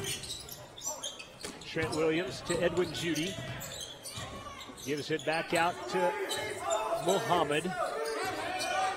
Reached by Tanksley, nothing doing there. Muhammad's rising for three, no good. Colley using his body to pull down the rebound. Devon goes the other way. Layoff glass, missed it. And then the rebound taken away by Muhammad again. Back the other way quickly, the Pronghorns. Nice dish. Judy off glass is good. Edwin Judy the bucket. Well, they are fast up and down the court are the Pronghorns. 9:20 left. It's 26-12. And it's not just their offense, it's their defense sometimes makes the offense go. Marquise White drives, laid off glass, missed it, and the rebound to Mike Downing. See, that's a shot he would typically make, but just the sense of who's there. McCree launches 17, got it after he made a little zig and zag. He likes the gestures through the shot as well. He's got 13, does McCree. He averages 18. He's already got 13, and the game's not even 12 minutes old, and he hasn't even played all 12 minutes. Morris up top to Colley. Gets a pick. He'll take it himself. He'll be pushed underneath and fouled. And Abdul making the gesture as if it's against him, and it is. Abdul Muhammad, his second personal 8th team foul. And to the line goes Devon Colley. And a timeout on the floor. I think it's our media timeout with 8:38 left to play. It's Gillette 28. It's Central 12. And it doesn't feel like it's a 16-point game in having watched I'm not it. sure what it feels like. It's kind of like the strafing of Great Britain during World War II, I think. Scholarship opportunity for next year is now open online at CWC.edu. Scholarships can be based on grades, stuff you've done, maybe financial need, maybe just who you are, and maybe just because of what you're going to be in when you grow up. If you started now, you can submit a great scholarship application and get your money for college online, cwc.edu/scholarships. Ken Schwartz will join us at halftime. Ladies victorious earlier today, 72-60 over Gillette. They're 1-2 in the conference now. Nice to see Amanda Mitchell offering the opposing team popcorn there after the win just seconds ago.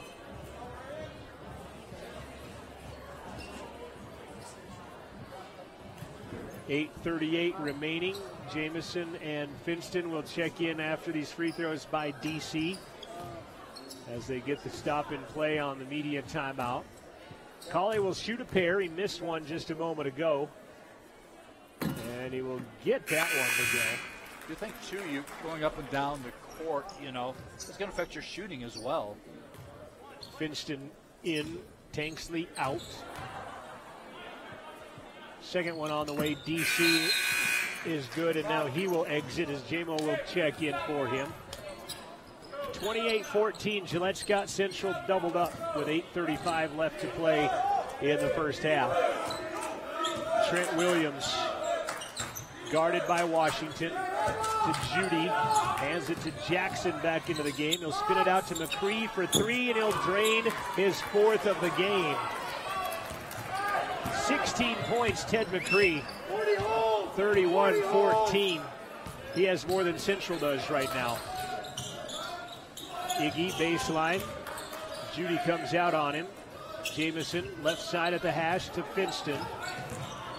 Brock to Yulker, poked out of there by Jackson. It'll stay Central ball with 11 on the shot clock, 8:01 left in the game clock, first half. It kind of makes you want to like to see that film against Dawson look like. Because how, you know, you don't think of Dawson as a particularly powerful team. Yeah, Dawson had him down 10 at half and ended up losing by 3, 82-79. Closest game that Gillette has played. Finston for three as the shot clock winds down. He got it. And this is against a good team. We are a good team. Dunk on the other side by Trent Williams. Nobody stopped him, and he dunked it over the top of Finston. Jamison to Iggy underneath. Iggy will lay one off glass. He likes that play you heard in the hoop mic. Coach wanting them to stop the ball. They will. They had to foul him to do it as Trent Williams driving that time again. Going to be fouled by Brock Finston. And that'll be his first. And Trent Williams going back to the line. 2 for 2 from the stripe is Williams on the day. Richard Brown, next dead ball, coming back in. Free throw good as Brown had that knee injury a moment ago. He'll check in for Mike Downing. 34-19. Pronghorns the lead. Free throw on the way is also good. Interesting, McCree chatting with Coach and Collie as the free throws were being shot there. Jamison Washington across the timeline, gives it to Marquise. White pulls out, won't do anything with it from long range. Iggy underneath, draws a double team. He'll lean in. No good on contact. Rebound taken away by Trent Williams. And they're double teaming him every time he gets the ball down low. Marquise takes a page out of the Pronghorns book and gets physical with Trent Williams, who loses it. Out of bounds, Central basketball. 40 home. There. That's the bucket. Iggy. Ball went out way out there, huh? Iggy. Yeah, it went out clear in the front court. They put him back up there. This way. Washington to Finston. Brock, high post, Barris. Back out top to J-Mo. Washington zigs, zags, penetrates. They'll switch defensively. They do a great job of switching. 10 on the shot clock. Marquise steps back, won't shoot the three. Finston at the top will, though, and he'll get it to Dishpan, but it won't go in. Edwin Judy the rebound for the Pronghorns. Central with a turnover and a steal. Washington out to Marquise, sets his feet for three. It's good. Second three-pointer of the game by Marquise White. Cuts the lead to 13. Amir Johnson will check in for the first time in this ball game. Next dead ball. Jackson up top to Judy. Right side, outside. Driving in an offensive foul is going to be called on Trent Williams. That'll be his second personal foul. And that's going to be Marquise White drawing the charge as Amir Johnson will check in. And I believe he is Trent one Williams. player not averaging double figures for them. Yeah, correct? the only one not averaging double figures. 5:55 left to play first half, 35-22. Central trails by 13. Iggy rolls one down to Barris. That ball's poked out of there. Marquise ends up with it. White will drive. He'll scoop with the right hand. Missed it. Judy the rebound. Caught something in the eye as he comes back as well. McCree Pump fake, gives it up. Jackson runs around Marquise, takes it to the lane. No good. Got his own rebound, fires it up. That's no good. And Iggy will tap the rebound out of there to Finston. Jamison, Washington, left side, Barris. He'll penetrate, he'll put it up, be rejected. He'll gather his own rebound back in, and then a shot, not going to go, but a free throw is forthcoming for the Central Rustlers. I think the pass out came back and put it up himself and was fouled. Richard Brown will pick up his second personal foul. Brady Fullerton going to get his first look at the number 6 team in the nation. But it's not something he saw in high school in Wyoming, I'm guessing. Did not play against last time out. Hey, we're going to go inside. Next possession. J-Mo, inside next time. At Northwest as Bear knocks the first free throw down, his first point. Cuts the game to 12. Marquise White has come out of the game. At the line, Yulker, second one is good. There was a lane violation. He'd have got another one anyway, but he knocks it down, as Mike Downing was in the lane well before time. Full house at Rustler Gym. Central within 11 now after they were down, what, about 15 or 16, I think. Down underneath. Contact, no call, and Downing gets the bucket. It's not like standing room only, except there are places to sit, but they just want to stand, I guess. Right. Top of the key, Barris Yulker, left side, Fullerton. Guarded by McCree, now Jamison, Washington. He's got Amir Johnson on him defensively. Brock trying to work on Jackson, can't. Gives it to Bear. Bear will push in, he will throw it up. Got it to go on contact with Edwin Judy. Single-digit lead for the first time in a while. 9.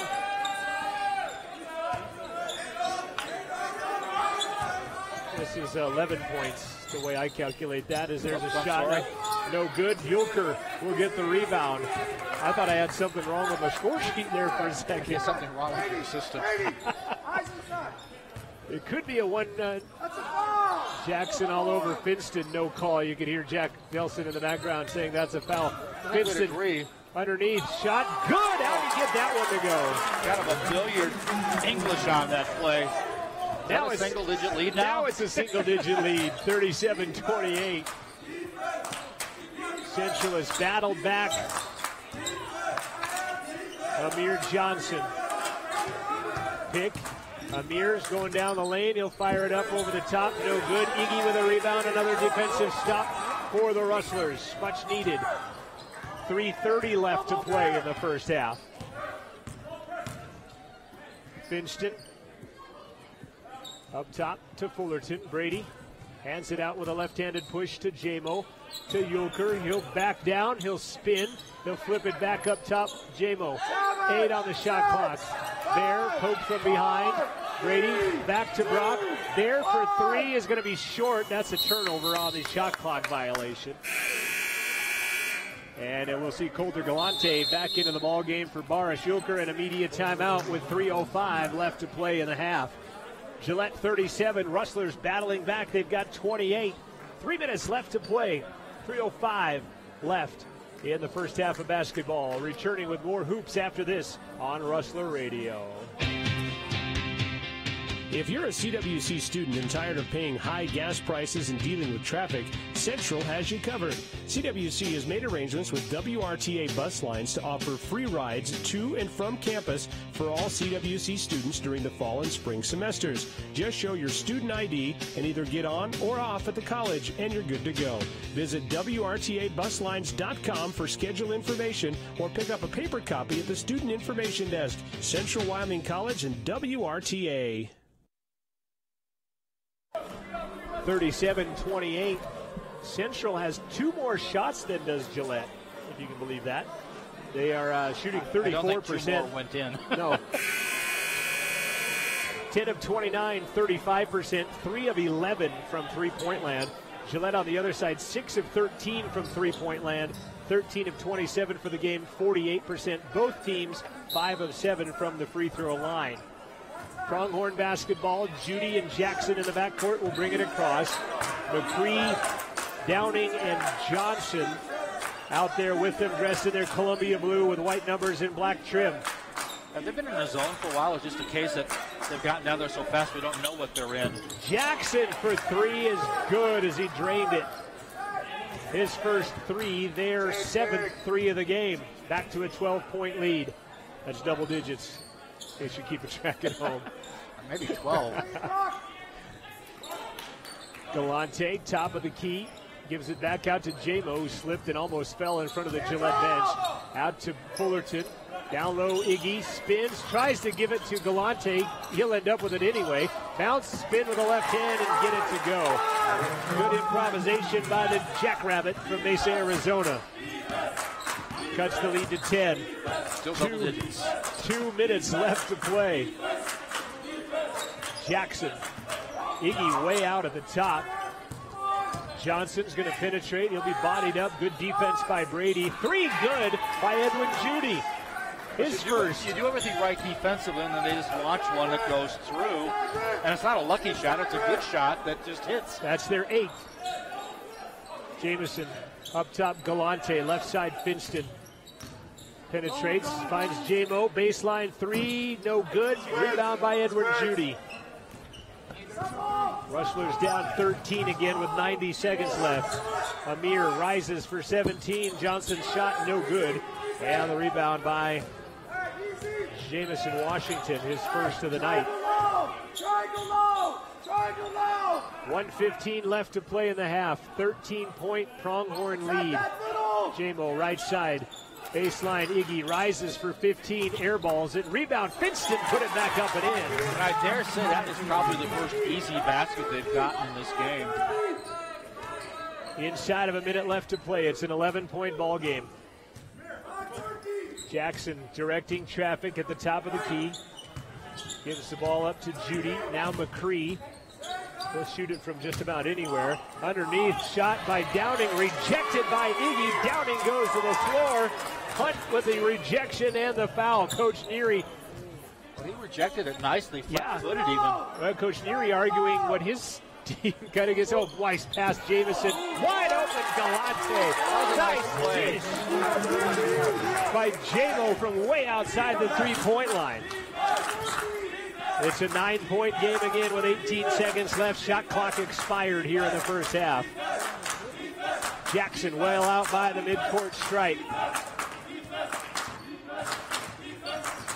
Dribbling, drives, left hand scoop is good. And that ball knocked away. And the first half expires. Does the clock not stop on a made bucket in JUCO basketball in the final minute? Nope, apparently not. I concur with the apparently not, but I thought it did. 45-34, Gillette by 11, and dare I say it could have been a lot worse for Central in that first half. It was a lot worse for a while. Yes, so, it was. Central out in, trailing right now 45-34. We'll come back. We'll take a look at some first half statistics. We'll also talk with the head coach of the women as Ken Schwartz will join us here on our halftime show, brought to you by the Third Base Sports Bar. We'll do that in just a moment here on 88.1. I have the tickets. I'm wearing my favorite UW hoodie. The car's gassed up. The game is just a few hours away, and we're ready for some basketball. Wait a minute. It's snowing outside. We should probably leave earlier. This winter, when you're leaving for the next game, be prepared. Take it slow. Have an emergency kit. Check your tires, and let someone know where you're headed. Remember, when there's ice and snow, take it slow. Download WYDOT's 511 Road and Travel Information app at wyoroad.info. That's WYOROAD.info. This message brought to you by WYDOT. This message is for all of you sitting in the passenger seat. And apologies if it gets a little uncomfortable. But how does it feel to be at the mercy of someone who thinks a random text is more important than your life? Someone who takes their eyes off the road while speeding along in a 3-ton hunk of steel. Freaky, right? Well, why not just ask them to stop? Or better yet, volunteer to text for them. It might be a little awkward, but believe me, you'll live. Learn more at StopTextStopWrecks.org. Brought to you by the Ad Council and the National Highway Traffic Safety Administration. Sports on Rustler Radio is brought to you in part by Fremont Therapy Group. They've partnered with Lander and CWC to protect the health of student athletes. For the past 20 years, Fremont Therapy Group has been volunteering their time and resources on the sidelines of local high school sports to help keep student athletes safe and healthy. They also teach classes at Lander Valley High School to help students learn more about the field of athletic training. A proud partner of CWC Athletics is Fremont Therapy Group, Riverton, and Lander. More can be found at FremontTherapyGroup.com or on Facebook at Fremont Therapy Group.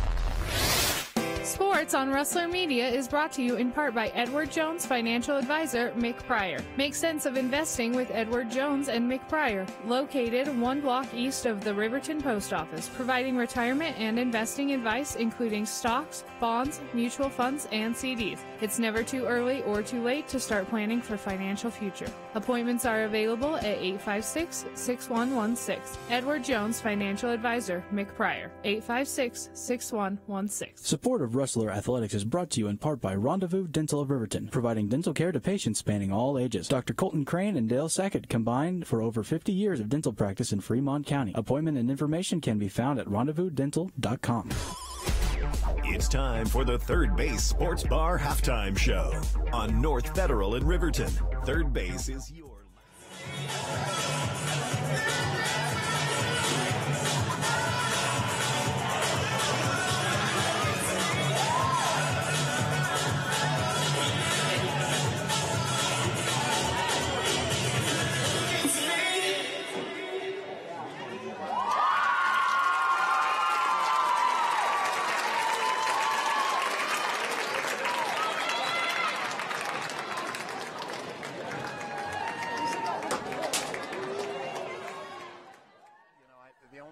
I thought in the game is we had too many turnovers. We out-rebounded them.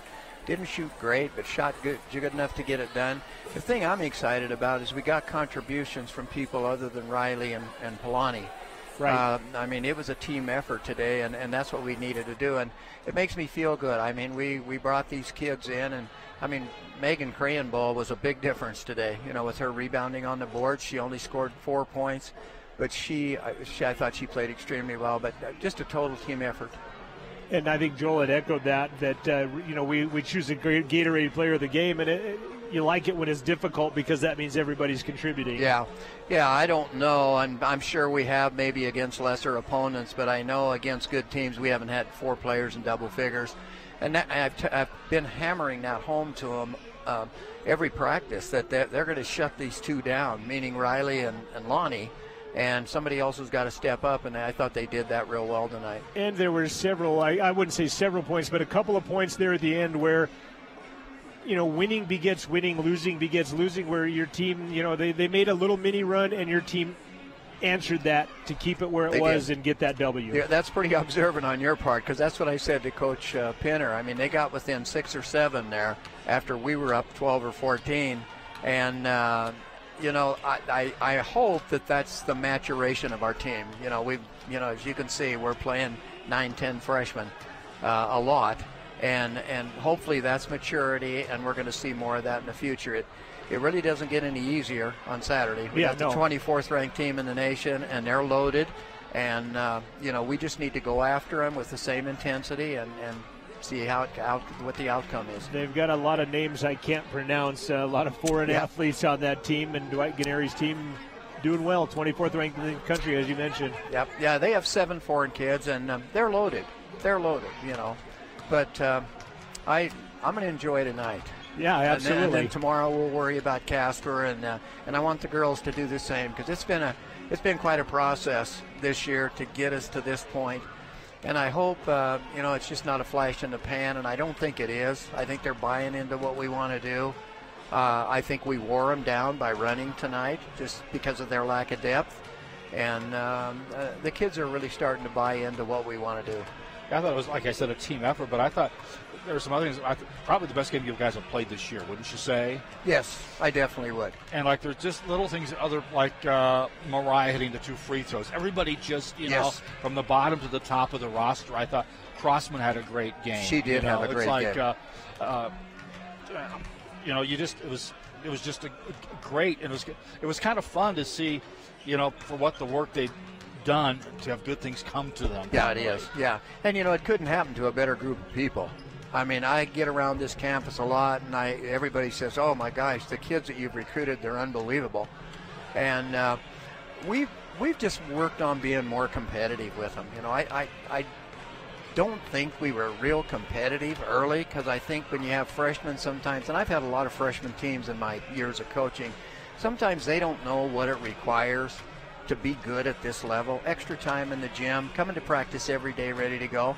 And we've struggled with that, but for some reason, since we got back from vacation, we just seem to be a different team. And it's a shorter roster right now as well. In fact, I was telling John, I looked at your bench, you had a lot of assistant coaches there, but it's just your injured gals sitting alongside you. Yeah, we're still fighting that, and it's part of the game. Look what Coach Ryder's gone through. 2 ACL tears and a couple other problems that they've had. I mean, everybody has them, and I always tell the girls, nobody feels sorry for us except ourselves.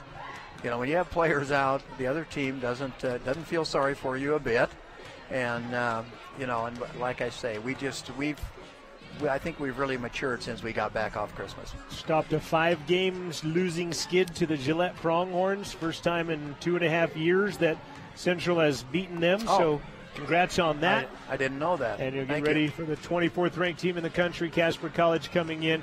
2 o'clock, the start time here at Rustler Gym. Coach, congratulations. Thanks for coming by at halftime. Thank you. Thank you very much. Said Coach Ken Schwartz. His team victorious tonight, 72-60 over the Gillette Pronghorns. They're now 1-2 in Region 9 play. Appreciate the coach coming by here tonight.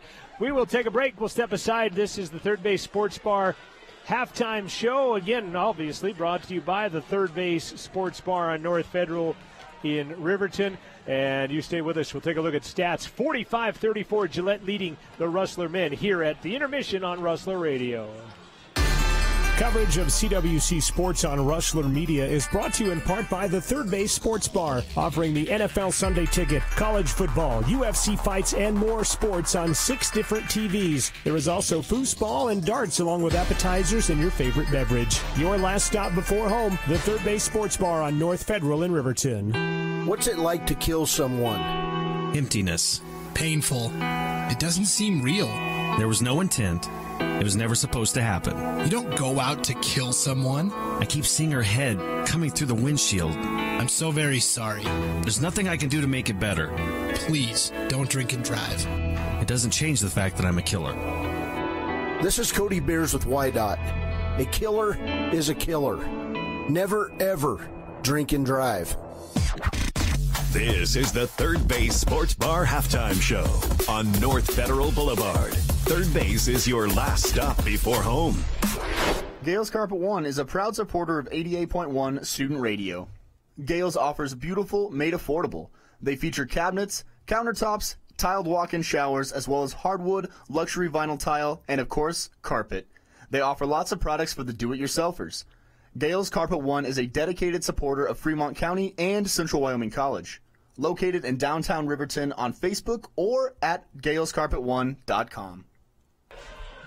Third Base Sports Bar halftime show as the Central Rustlers right now 45-34. They trail the CWC does, the Gillette Pronghorns. Looking at leading scorers, Brock Finston has kind of a quiet 10 points to lead the way for Central.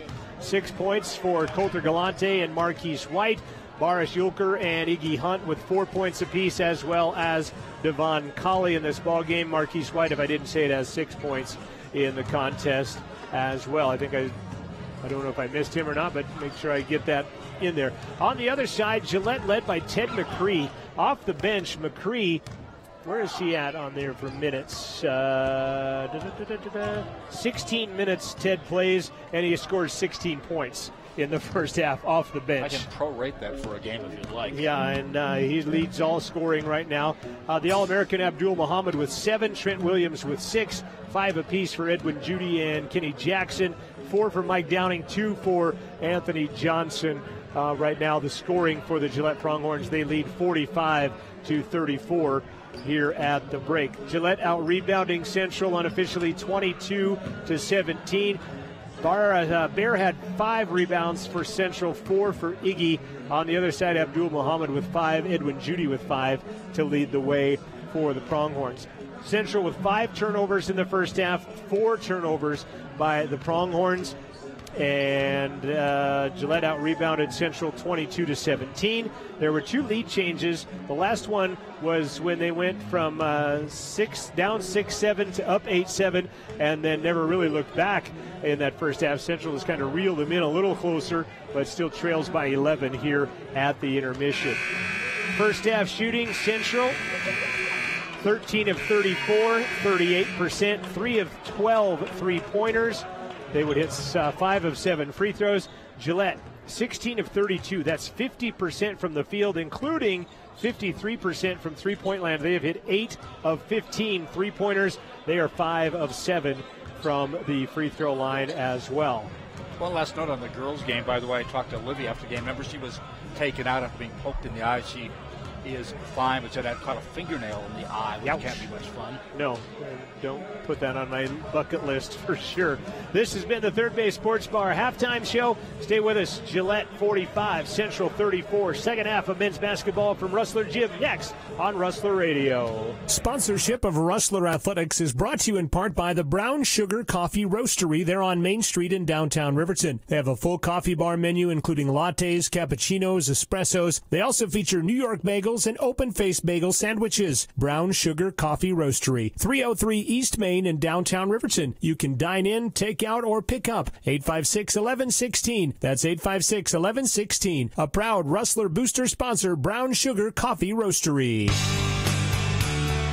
Rustler Athletics is supported by Bach Monument, applying a relentless passion for excellence to honor special people in special ways. Bach Monument, part of the Wyoming community since 1875 on West Main in Riverton, and online at bachmonument.com. Proud to support Rustler Sports on 88.1. Support of the sports broadcasts on the radio comes from the restaurants of the Wind River Casino, offering a weekend buffet. The Thursday through Saturday buffet is from 9 until noon with something for everyone. Sunday brunch is all about breakfast and goes from 10 a.m. to 2 p.m. with a Sunday dinner buffet from 3 to 7. The buffet at the Buffalo Restaurant inside the Wind River Hotel and Casino, just south of Riverton on Highway 789. See more online at windriverhotelandcasino.com.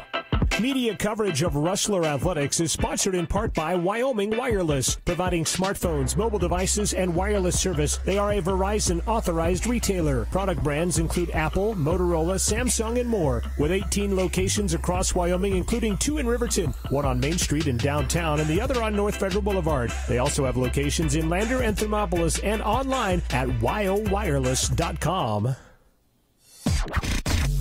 Your home for Rustler basketball is 88.1 KCWC FM, Riverton.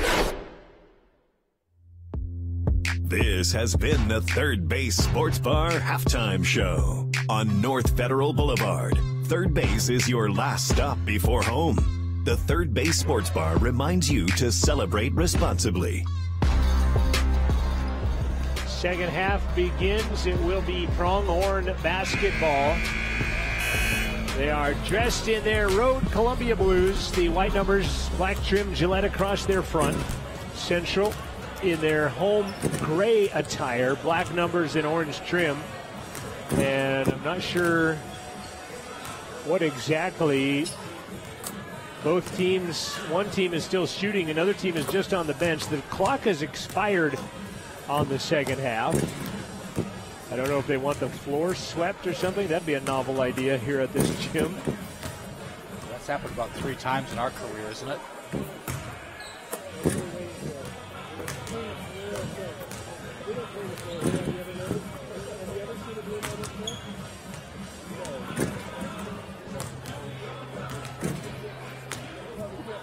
They are waiting to sweep the floor.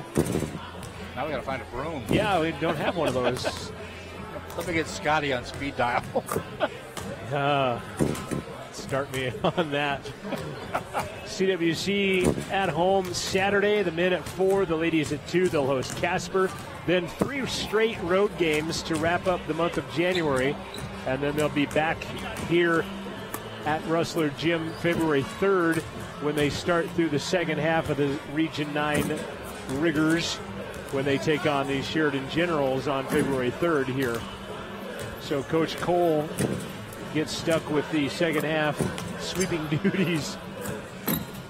But that's why, I mean, we've never fact, we've asked about that. Yeah, I've not seen a broom at this gym.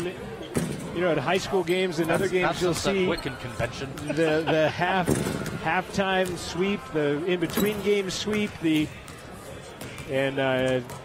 lot of, there's something, I think the dance team, the RHS dance team, which my daughter is a part of. She's part of the problem. Littered the floor with part of their costumes, I think. But nonetheless, 45-34 is our score. Gillette out in front. Again, the Pronghorns 8 of 15 from three-point land.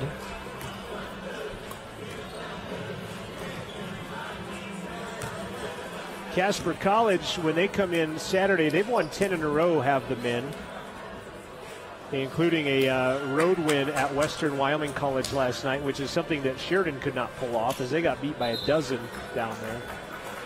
Colley, Tanksley, Hunt, Finston, and Galante, the five on the floor in Rustler gray. And in Pronghorn blue, Edwin Judy, Trent Williams, Richard Brown, also Abdul Muhammad, and Kenny Jackson, the five for the Pronghorns, as we are back underway. Muhammad flips it out, three-pointer on the way, no good. Iggy bats that ball away, and coming away with it. Start of the second half. Is Tanksley, yeah. You're going to go down by more than 11, or you're going to cut into it. Finston penetrates, he'll take it the distance, off glass and good. Finston with 12. He's been one who's been able to attack. Cuts it to 9. Coach Nelson lobbying about a dipped shoulder. And there's a near steal by Finston. Jackson ends up with it, though. To Muhammad. Abdul bodied up a little bit. Kenny Jackson for 3 is good. Kenny Jackson, his second 3. 9th 3 of the ball game by the Pronghorns. 27 of their 48. Galante, left side, Tanksley, back up top, Finston.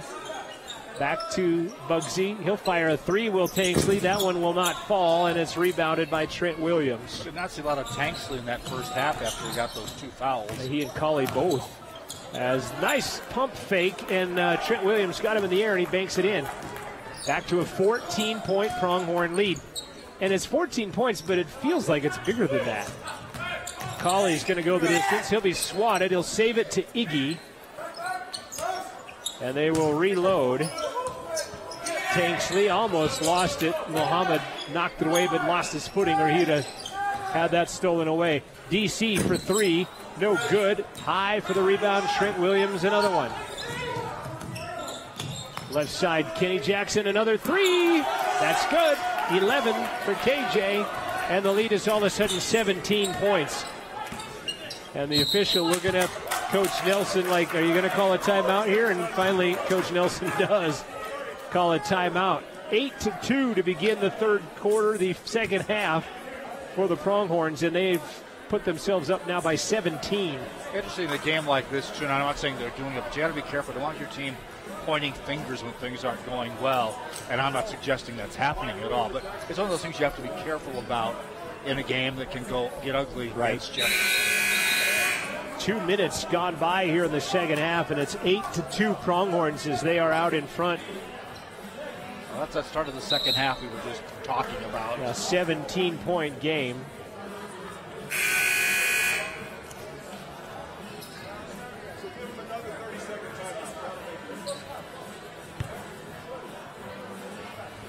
Not sure the... I guess we're bartering timeouts nowadays. Well, I think maybe it was... They're not going to do the media timeout at the 15-minute mark, apparently. Okay, that's right. Yeah, if you take one before that, you don't get that timeout. So, no media timeout at the 15-minute mark now. Can we demand it? We've got spots to play, man. We've got sponsors to thank. Give and go. Colley, baseline down low, triple teamed. Iggy, he will have it knocked away. It will stay Central basketball. Boy, he didn't just get, it's not just a double team or a triple team, it's an intense double or triple team. They got hands and bodies and shoulders and elbows. And they're not small bodies. No.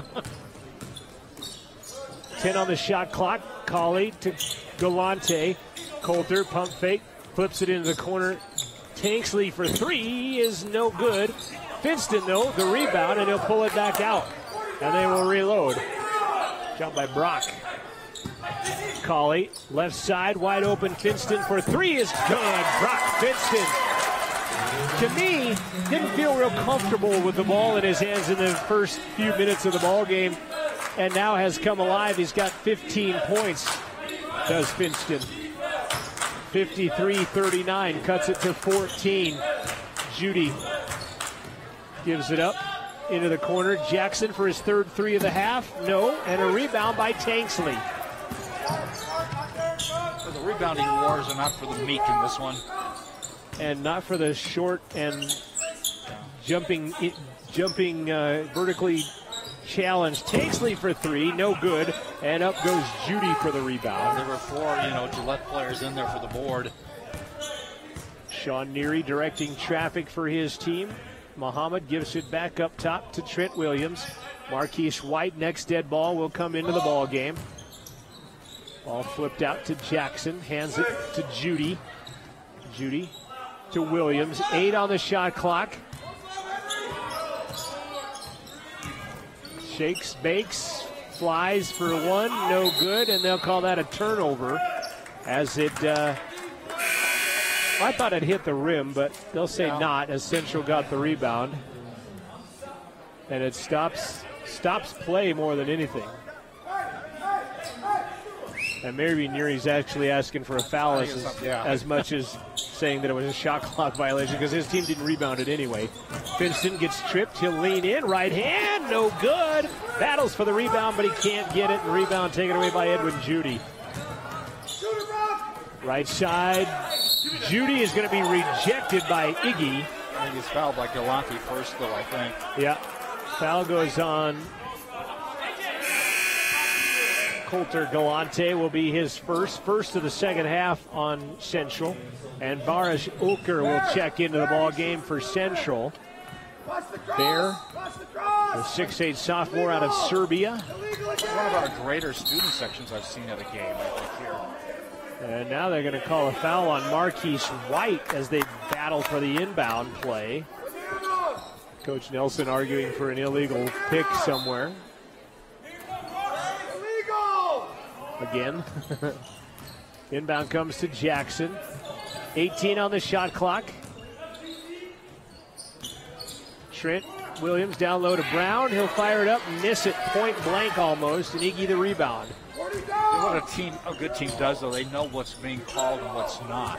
And they can play to that. Marquise White wearing the bright green as he'll flip it out. Might have got fouled. Finston ends up with it. Pump fake, rises for 6, no good. Tapped back up by Bear, no good. Iggy will finally get the rebound and be fouled.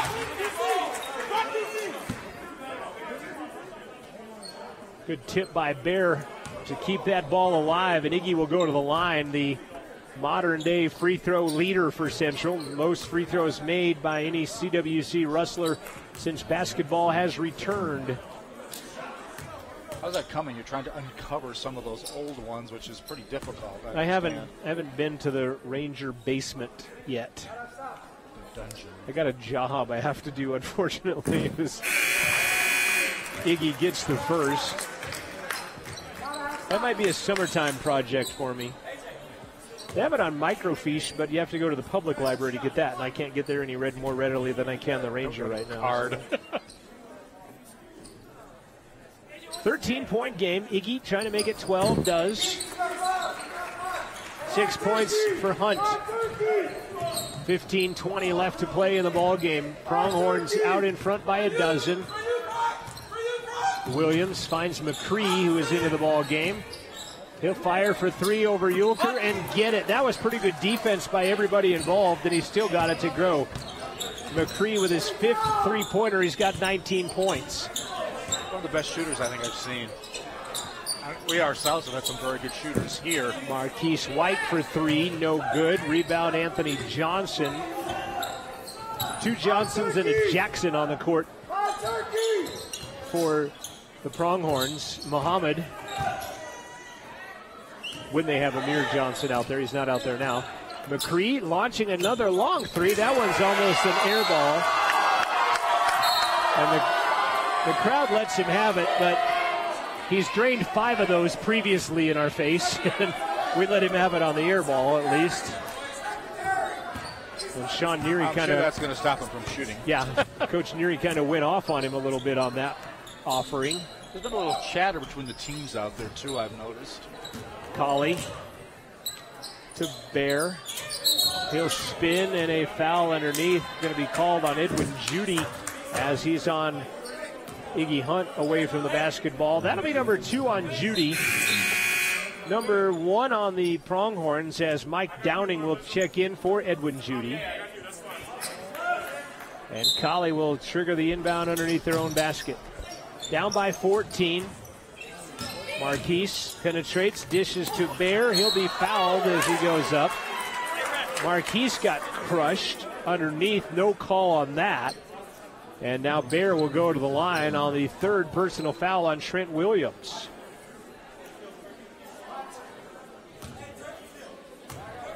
And at the line, Boris Uker, his 4 points on the day. 3 now from the free throw line of his 5. Kenny Jackson back into the ball game. Trent Williams will exit and will not high-five his partner on the way out of town.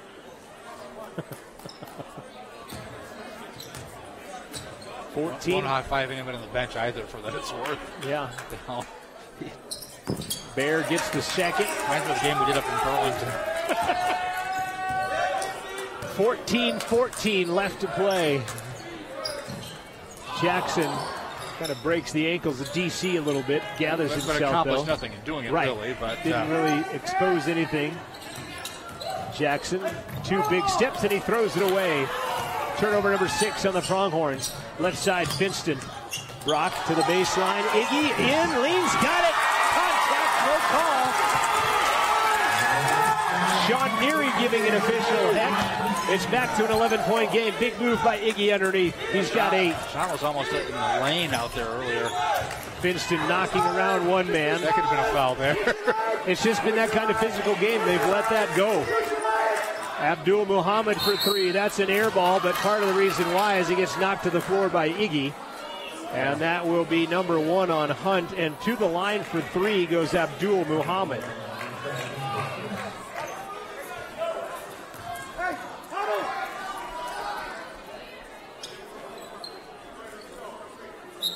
Iggy huddling up everybody on the lane, in the middle of the lane. Referee Maloney says, break it up, boys. Muhammad, free throw number 1 is good. He'll have another. 6 of 8 from the line, the Pronghorns from the day. 11 of 21 from three-point land, the Pronghorns. Which is good, but you almost got a sense they were shooting better than that. Right. Second is good. This is essentially a three-pointer if he gets the 3rd free throw. McCree and Marquise White chatting on the other end of the court away from the free throws as Muhammad gets all 3 and puts the lead back to 14. Inside of 14 left to play in the ball game. Finston underneath. Bear gets wide open. Missed it. Iggy the rebound. And he'll put it back up and in. Coach Nelson telling his team to guard now. McCree, he's got Finston on him. Zigs, zags, floats, misses, and a late foul comes in on the way up. Is that a pass or a shot? I'd like to know, too. That's interesting. Iggy's going to get the foul, and it will be a shot. He'll go to the line for a pair. Iggy will pick up his 2nd personal. And Ted McCree to the line. He averages 18. He's got 19. He's an 83% free throw shooter. I hunch you would shoot him pretty well. Free throw is good. And he also does something Iggy kind of does where he, after he makes the free throw, he kind of fakes like he's giving 5 to the players that are quite a few feet away from him. Second one is no good, and Bear will come down with a rebound for the Rustlers. 60-47, 12:55 left. Marquise, he'll step back, launch a long 3 off glass. Holy cow. Lettler's kind of smiling about it going down the court. Yeah, he missed it so bad he made it. He's got, I didn't hear him call glass anyway to give you the indication. Muhammad guarded by Iggy Hunt. Marquise, maybe a mismatch, is running past Iggy is Muhammad. He'll lay it off glass and in. He's got 11. The lead is back to 12. Very athletic Pronghorn basketball team. Not that Central's not athletic, but maybe even a little more so. A little roll down the lane. Bear gets the assist from Iggy and lays it off glass. Bear has 8. Lead is back to 10. Yeah, we are a good team. Ball poked away underneath, and a travel? Will they call it travel? CWC players are, but... Foul is going to be called on Marquise White. Number 2 on Marquise. Jamison Washington and Henry Tanksley back in for Colley and Finston. Kind of hard to take those two off at the same time. Inbound, McCree, pump fake, steps back for 3. No good. Be a foul against CWC. Yeah, Barris is going to get it. It looked... Wow. Central getting a little frustrated with the Zebras here tonight on the last couple of calls.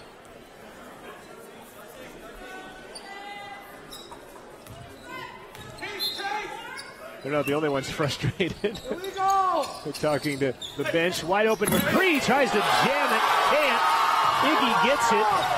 And then he's hammered to the backcourt. No calls.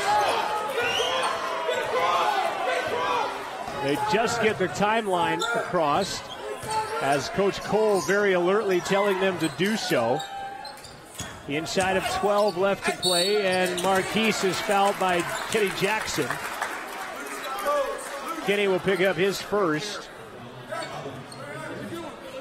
And to the line will go Marquise White. Kenny Jackson, a former high school teammate of a player we had here last year with CWC. Yeah, Grady Heflin. That we saw earlier this year. Good guy. Teammates with my nephew, Thane Koger. I guess more people mentioned in here. Who's brothers with Craig Koger, who played here. Chad Kroger because of the guy. And he actually attended Central and was on one of the first basketball teams for a while. Marquise free throw good, number 1, not number 2, but Iggy the rebound. He'll put it up and in. 3-point play that time down the court for the Rustlers. The lead has shrunk to 7. It's I'm pretty sure. 7-point ball game. I will concur on my double check of the math. Judy hands it off, slam two-handed. Trent Williams. Boy, he got up in the air too. Yeah, he doesn't see him call that hanging much at all, even though Central got called on it on the road this past weekend. Backdoor Marquise underneath, reverse, missed it. Wow. They needed that one. Big time Almost needed got that Iggy one. a foul out of the deal as well. And then that ball loose out of bounds. Turnover number 7 on the Pronghorns. 51 seconds away from a media timeout if we get a stop in play. It's a 9-point game. Central has brought it to within 7. Bear, left side, Tanksley. Back up top, Jamison. Washington to Marquise. Gets open for a 3. Got it, and he got knocked down, but no call. Central now within 6, and a timeout by the Pronghorns. Just a 30-second timeout. So not a full timeout, not replacing this, so that might take the place of the media timeout. They haven't explained that because they've not been using them there this but year. Will not be a full timeout. Boy, Marquise White, his fourth. That's his 4th 3 of the ball game. He's got 13 points, and he got knocked to the floor, and you might have been I didn't see the knock. I wasn't sure if it was like legs extended or something like that. You might have said that perhaps that the and one, but referees right there say get up. They just tell him to get up, and they get back at it. It's been a physical game. It has been a very physical basketball game, and Central now within 6. Some box scores, ours don't, but some box scores will show the largest lead of a basketball game at the... Sometimes we remember, was it 17? I think 17 had to have been the biggest. have to count on our memory, which is Trent Williams lowers his shoulder, loses the basketball. Up ahead to Barris. He will be fouled from behind, tried to dunk it. Good foul by Muhammad. He'll pick up his third. Muhammad's just got good speed. He and Bear are very good friends. They hugged each other when they first saw each other in the gym before this game going, because Bear played a roommate of him on the road or something last year. Bear played there last year, now playing for Central. In fact, I think, didn't Gillette even refer him here a little bit, if I'm not mistaken? Free throw good. It's a 5-point game. I'm kind of surprised that Trent Williams wasn't called for the offensive foul, just lowering that shoulder this last time down, but he ended up losing it anyway. Bear, 9 points, looking for 10 on the way. Got it. It rattled around. You heard it in the hoop mic, and then it drops. This is a 4-point game, but there is a lot of basketball left to be played with 10 minutes left on the game clock. Crowd starting to get into this one a little bit now.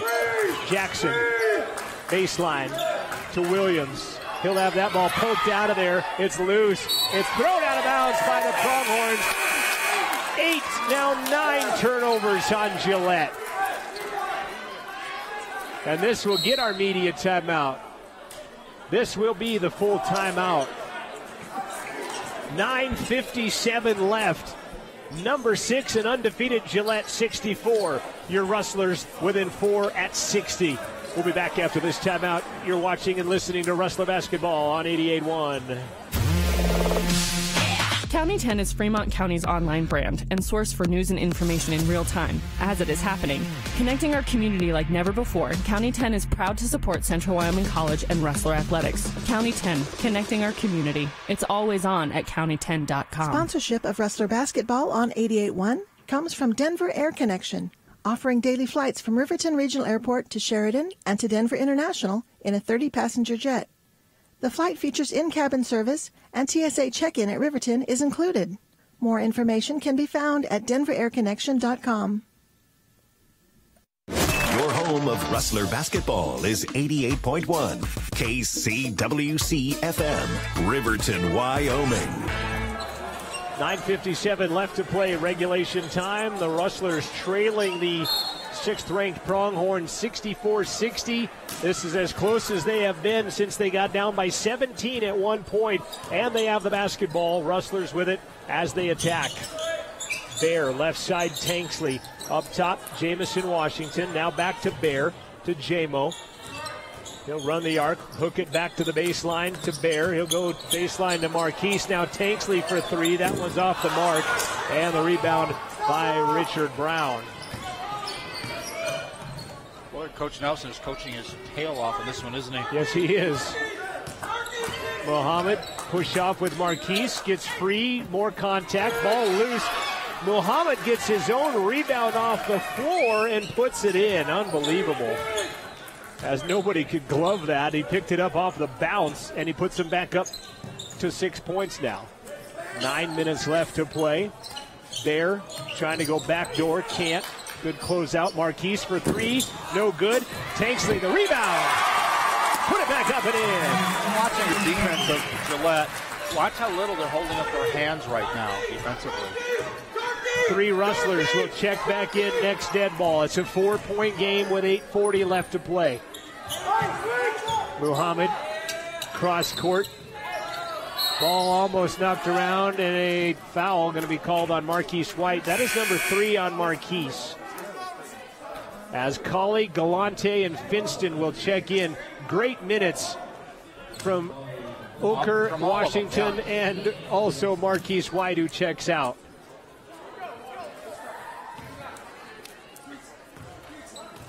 They look tired as they come out, too, don't they? Yep, they do. Richard Brown will go to the line. That's the 7th team foul on Central. So Brown to the line for a 1-and-1. Brown, 66% thrower, misses. And the rebound high for it, Henry Tanksley. 3 rebounds in this half for Bugsy. Chance to cut into the 4-point game. Colley traveled with it. 5th turnover of the game by Central. And that is their first of the second half. 6 turnovers. Cut the lead to 4. Yes. For one reason. Almost 12 minutes of turnover-free basketball. Crowd and the bench chanting defense here at Rustler Gym. Williams up top. Three-pointer on the way. Johnson is good. Where did Anthony Johnson come from three-point land? And also Gillette had his hand in his face pretty well, I thought, defensively. Johnson averages 14 a game. That is his 5th point. Galante down by 7 now, Central, after the turnover.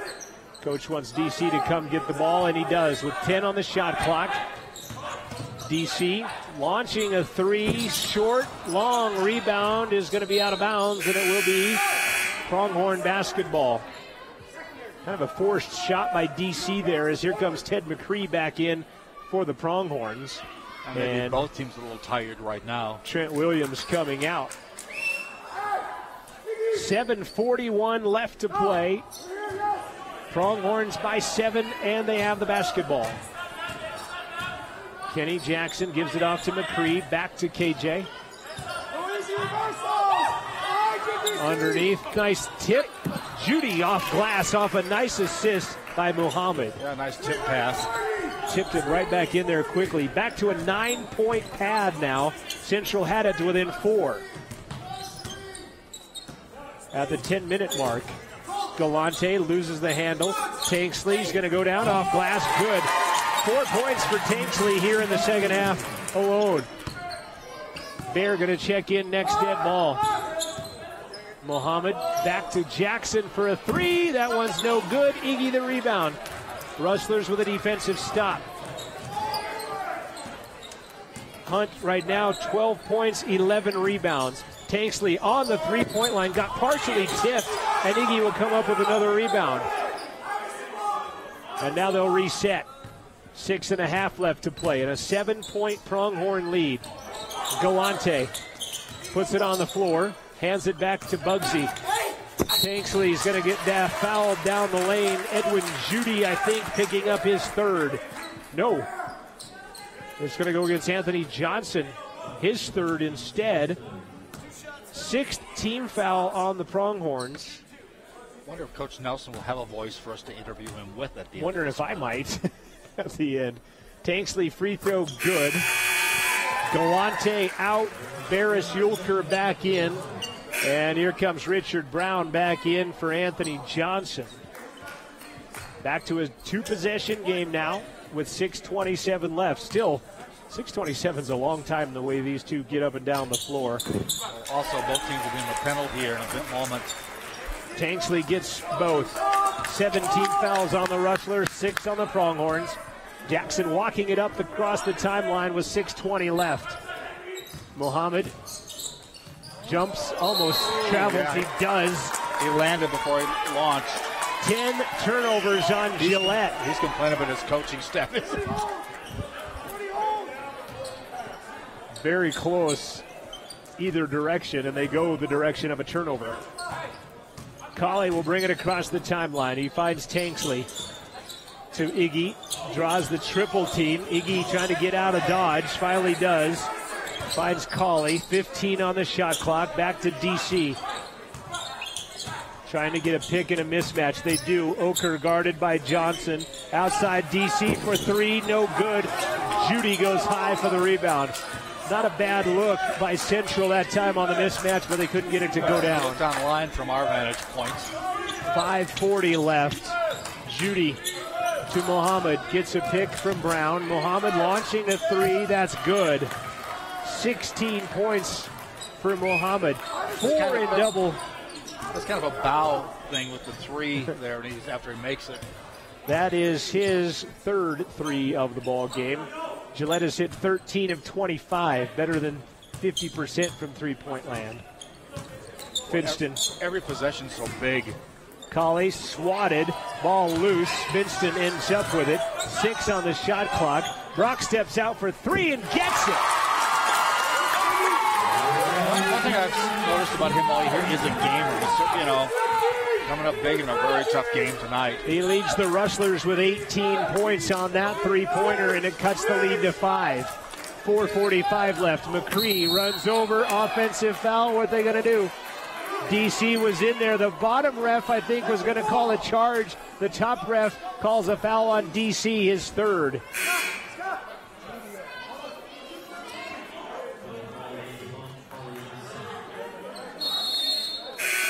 And we've got our final media timeout as Ted McCree will go to the line when we come back. That was a tough call anyway. I looked at it because I thought it could have gone either way. Gillette 74, Central 69, trying to spring the upset on the 6th-ranked team in the country. 4:45 left. We'll play it out. Ted McCree at the line for the Pronghorns when we come back here on Rustler Radio. Coverage of CWC Sports on Rustler Media is brought to you in part by the Third Base Sports Bar, offering the NFL Sunday Ticket, college football, UFC fights, and more sports on 6 different TVs. There is also foosball and darts along with appetizers and your favorite beverage. Your last stop before home, the Third Base Sports Bar on North Federal in Riverton. I have the tickets. I'm wearing my favorite UW hoodie. The car's gassed up. The game is just a few hours away, and we're ready for some basketball. Wait a minute. It's snowing outside. We should probably leave earlier. This winter, when you're leaving for the next game, be prepared. Take it slow. Have an emergency kit. Check your tires and let someone know where you're headed. Remember, when there's ice and snow, take it slow. Download WYDOT's 511 Road and Travel Information app at wyoroad.info. That's WYOROAD.info. This message brought to you by WYDOT. Thanks to Amanda Nikoloff's new media crew, as Amanda on graphics tonight, Bailey Watt directing, Thomas Dent and Nate Himes on cameras as Ted McCree hits the first free throw. 10 of 14 on the night are the Pronghorns. McCree puts it back to a 6-point game, 75-69. 4:45 left. McCree gets both. He's got 23 points.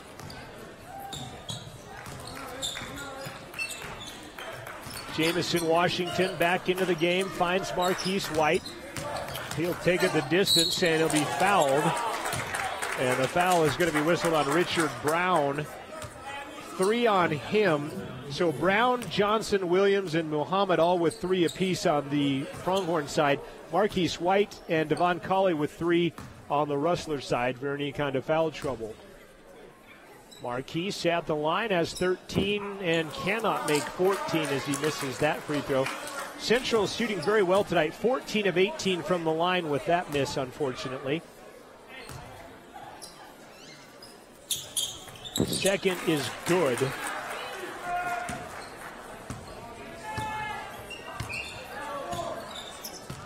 Back the other way come the Pronghorns, and a foul on Marquise is going to be his 4th personal foul.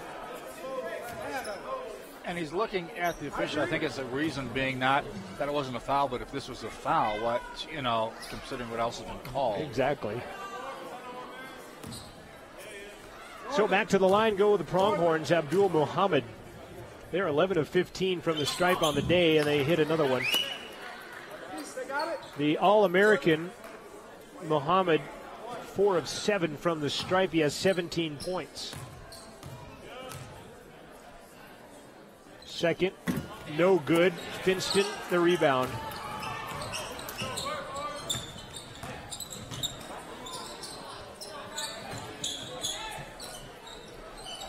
Marquise to Finston. Brock for 3 is an air ball, and it lands out of bounds. Yikes. Finston, rare whiff. And now with 4:10 left, Williams just going to walk it across the timeline. 7-point game. Judy hands it back to Muhammad, gets a pick. Muhammad switching, Jamison on him. Judy steps into a 3. That's no good. Iggy Hunt the rebound.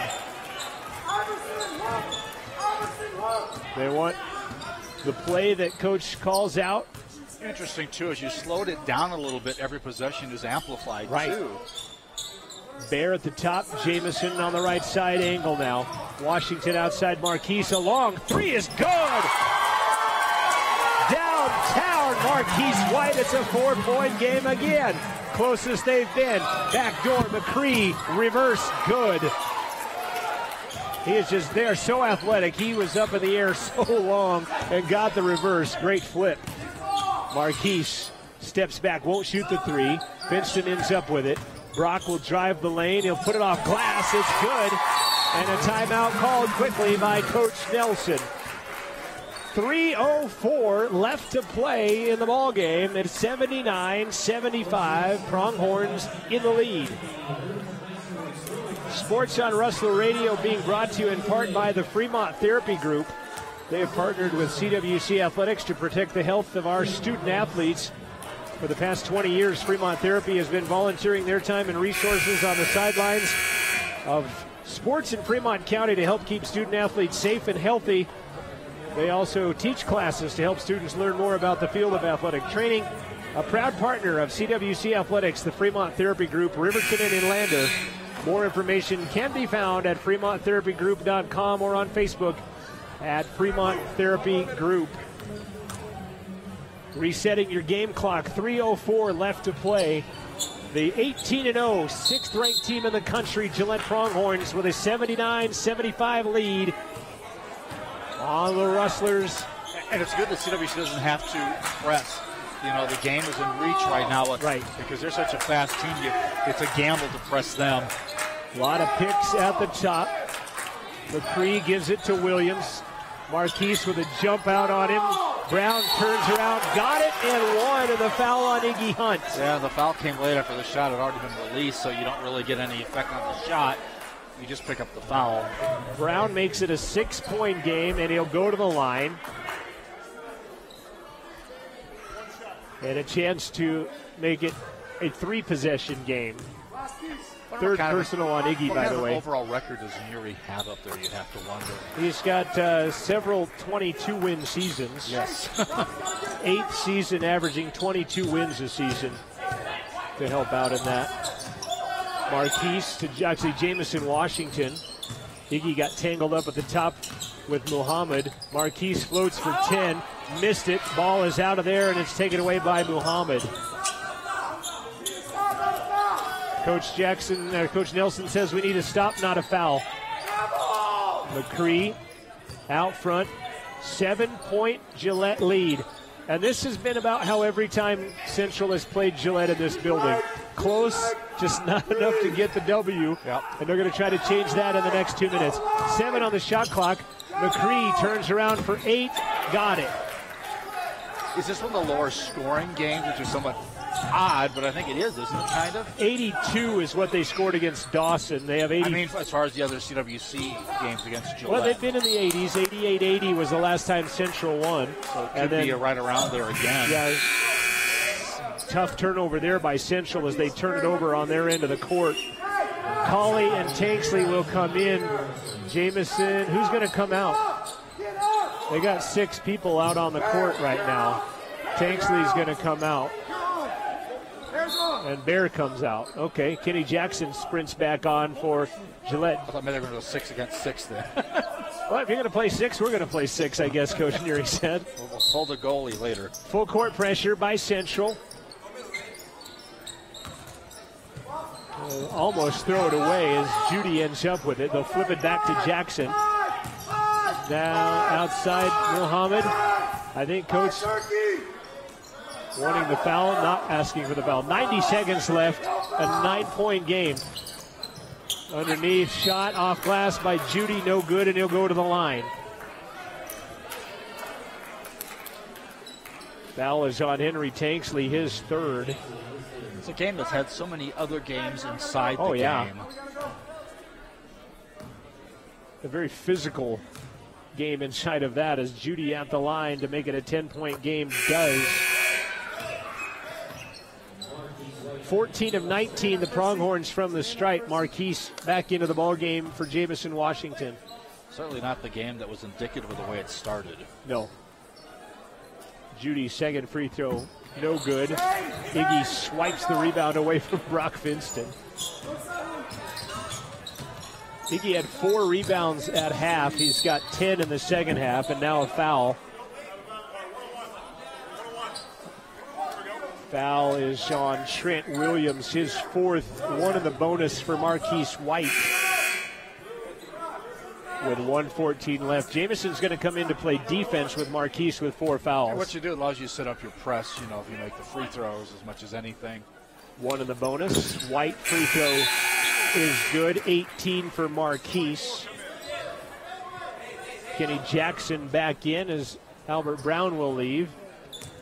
Lights. Shades of Riverton High School. Well, the light switches are out where the crowd can get them, honestly, right around the corner. Riverton High School. Yeah, and not keyed, I might add. I never figured that out at either place. But Marquise with 19 as he gets the free throw. Back to an 8-point game. 1:14 left. Time is of the essence. Finston really hanging on to Abdul Muhammad. That was a double dribble. Kenny Jackson double. He dribbled it to control it and then put it back on the floor.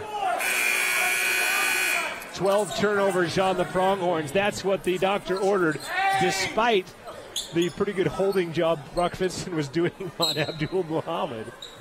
Inbounds to Brock. They need something quick as Brock will go the distance, be rejected, and then taken away. Richard Brown, and then a foul on Central.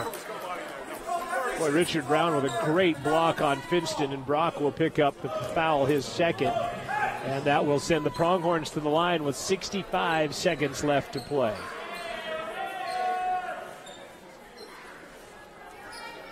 Edwin Judy to the line.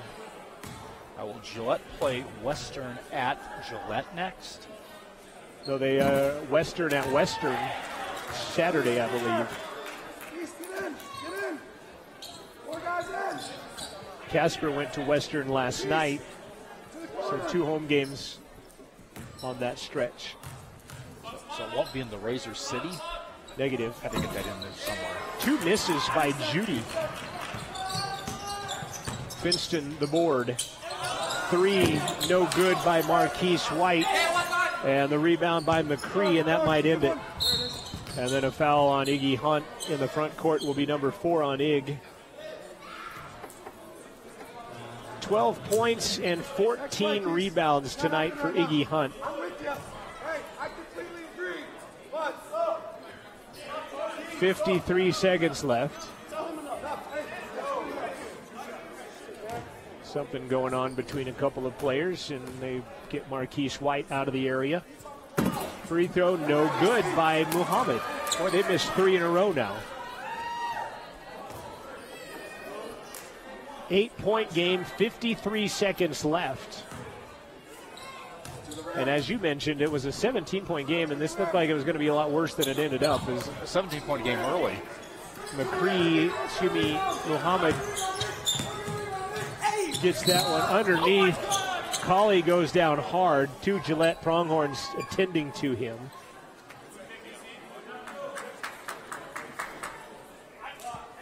And the Gillette foul, I think the bench wants to know who the foul is going to be against. Foul goes on Muhammad, his 4th. DC goes to the line. 4 points for Colley tonight, all of it in the first half. 2 free throws forthcoming for DC now. Down by 9, 48 seconds left. They got up to win 4 several different times. And Colley hits the first. What's that? With possession. With possession and a 4-point deficit. 9-11 in the Mountain West. John Gabrielson, Joel Kindle from Rustler Gym with you tonight. Appreciate you sitting in on the game. DC gets the second. Kenny Jackson will check in for Richard Brown. 7-point game, full court pressure, Central. Brown gets it in, and Finston will commit the foul quickly. And that'll be number 3 on Brock, and it will send Muhammad back to the line. You're sending an All-American back to the line, by the way. First, what are your choices? He is only a 69% free throw shooter, though. So it's a good idea then. Everybody's 66% or better on the team, so. Muhammad at the line, and I can see everything but the hoop. First free throw is no good. Oh, it is good. Oh, it was good. Yes. So you apparently couldn't see that. I apparently couldn't see the hoop. Iggy back into the ball game. When it goes in, it counts. For Central. 8-point game with 47 seconds left.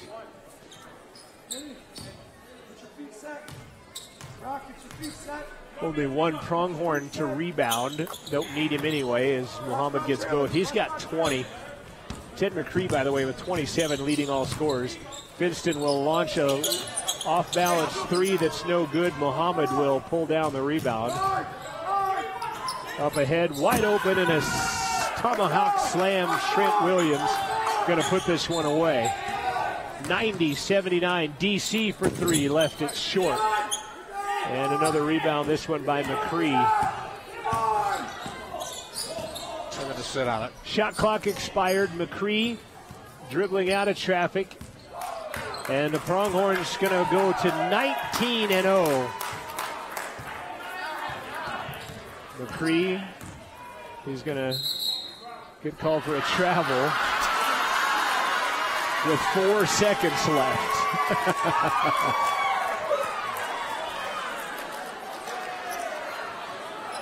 Finston to Colley. DC launching from three, no good. And this game has come to an end. A game effort out of the Rustlers against number 6 tonight, but they will stay undefeated and go to 19-0 with a 90-79 victory here over Central Wyoming College tonight. They will go to 3-0 in the Region 9, dropping Central to 1-2 on the year. 90-79, the final score. I think Boris Okra is holding up the crowd a little bit as he goes by because he knows so many of these guys. It's an old home week for Bear as he talks to the Pronghorns. Give 5 to Kenny Jackson on his way by. As Camels, I went all night long without saying that, and then at the end to do it. I was trying so hard to get Razor City in at some point. I snuck it in for no real good reason. Pronghorns win it 90-79. Your final score. Your Click It or Ticket post-game show is next. A split for the Rustlers tonight. Ladies win 72-60. The men fall by a count of 90-79. Stay with us. Click It or Ticket post-game show is next. You've been tuned in to Rustler Basketball on 88.1 and Rustler TV. Sports coverage on Rustler Radio is sponsored in part by the Buffalo Restaurant. Located inside the Wind River Hotel and Casino, there are 4 different dining choices.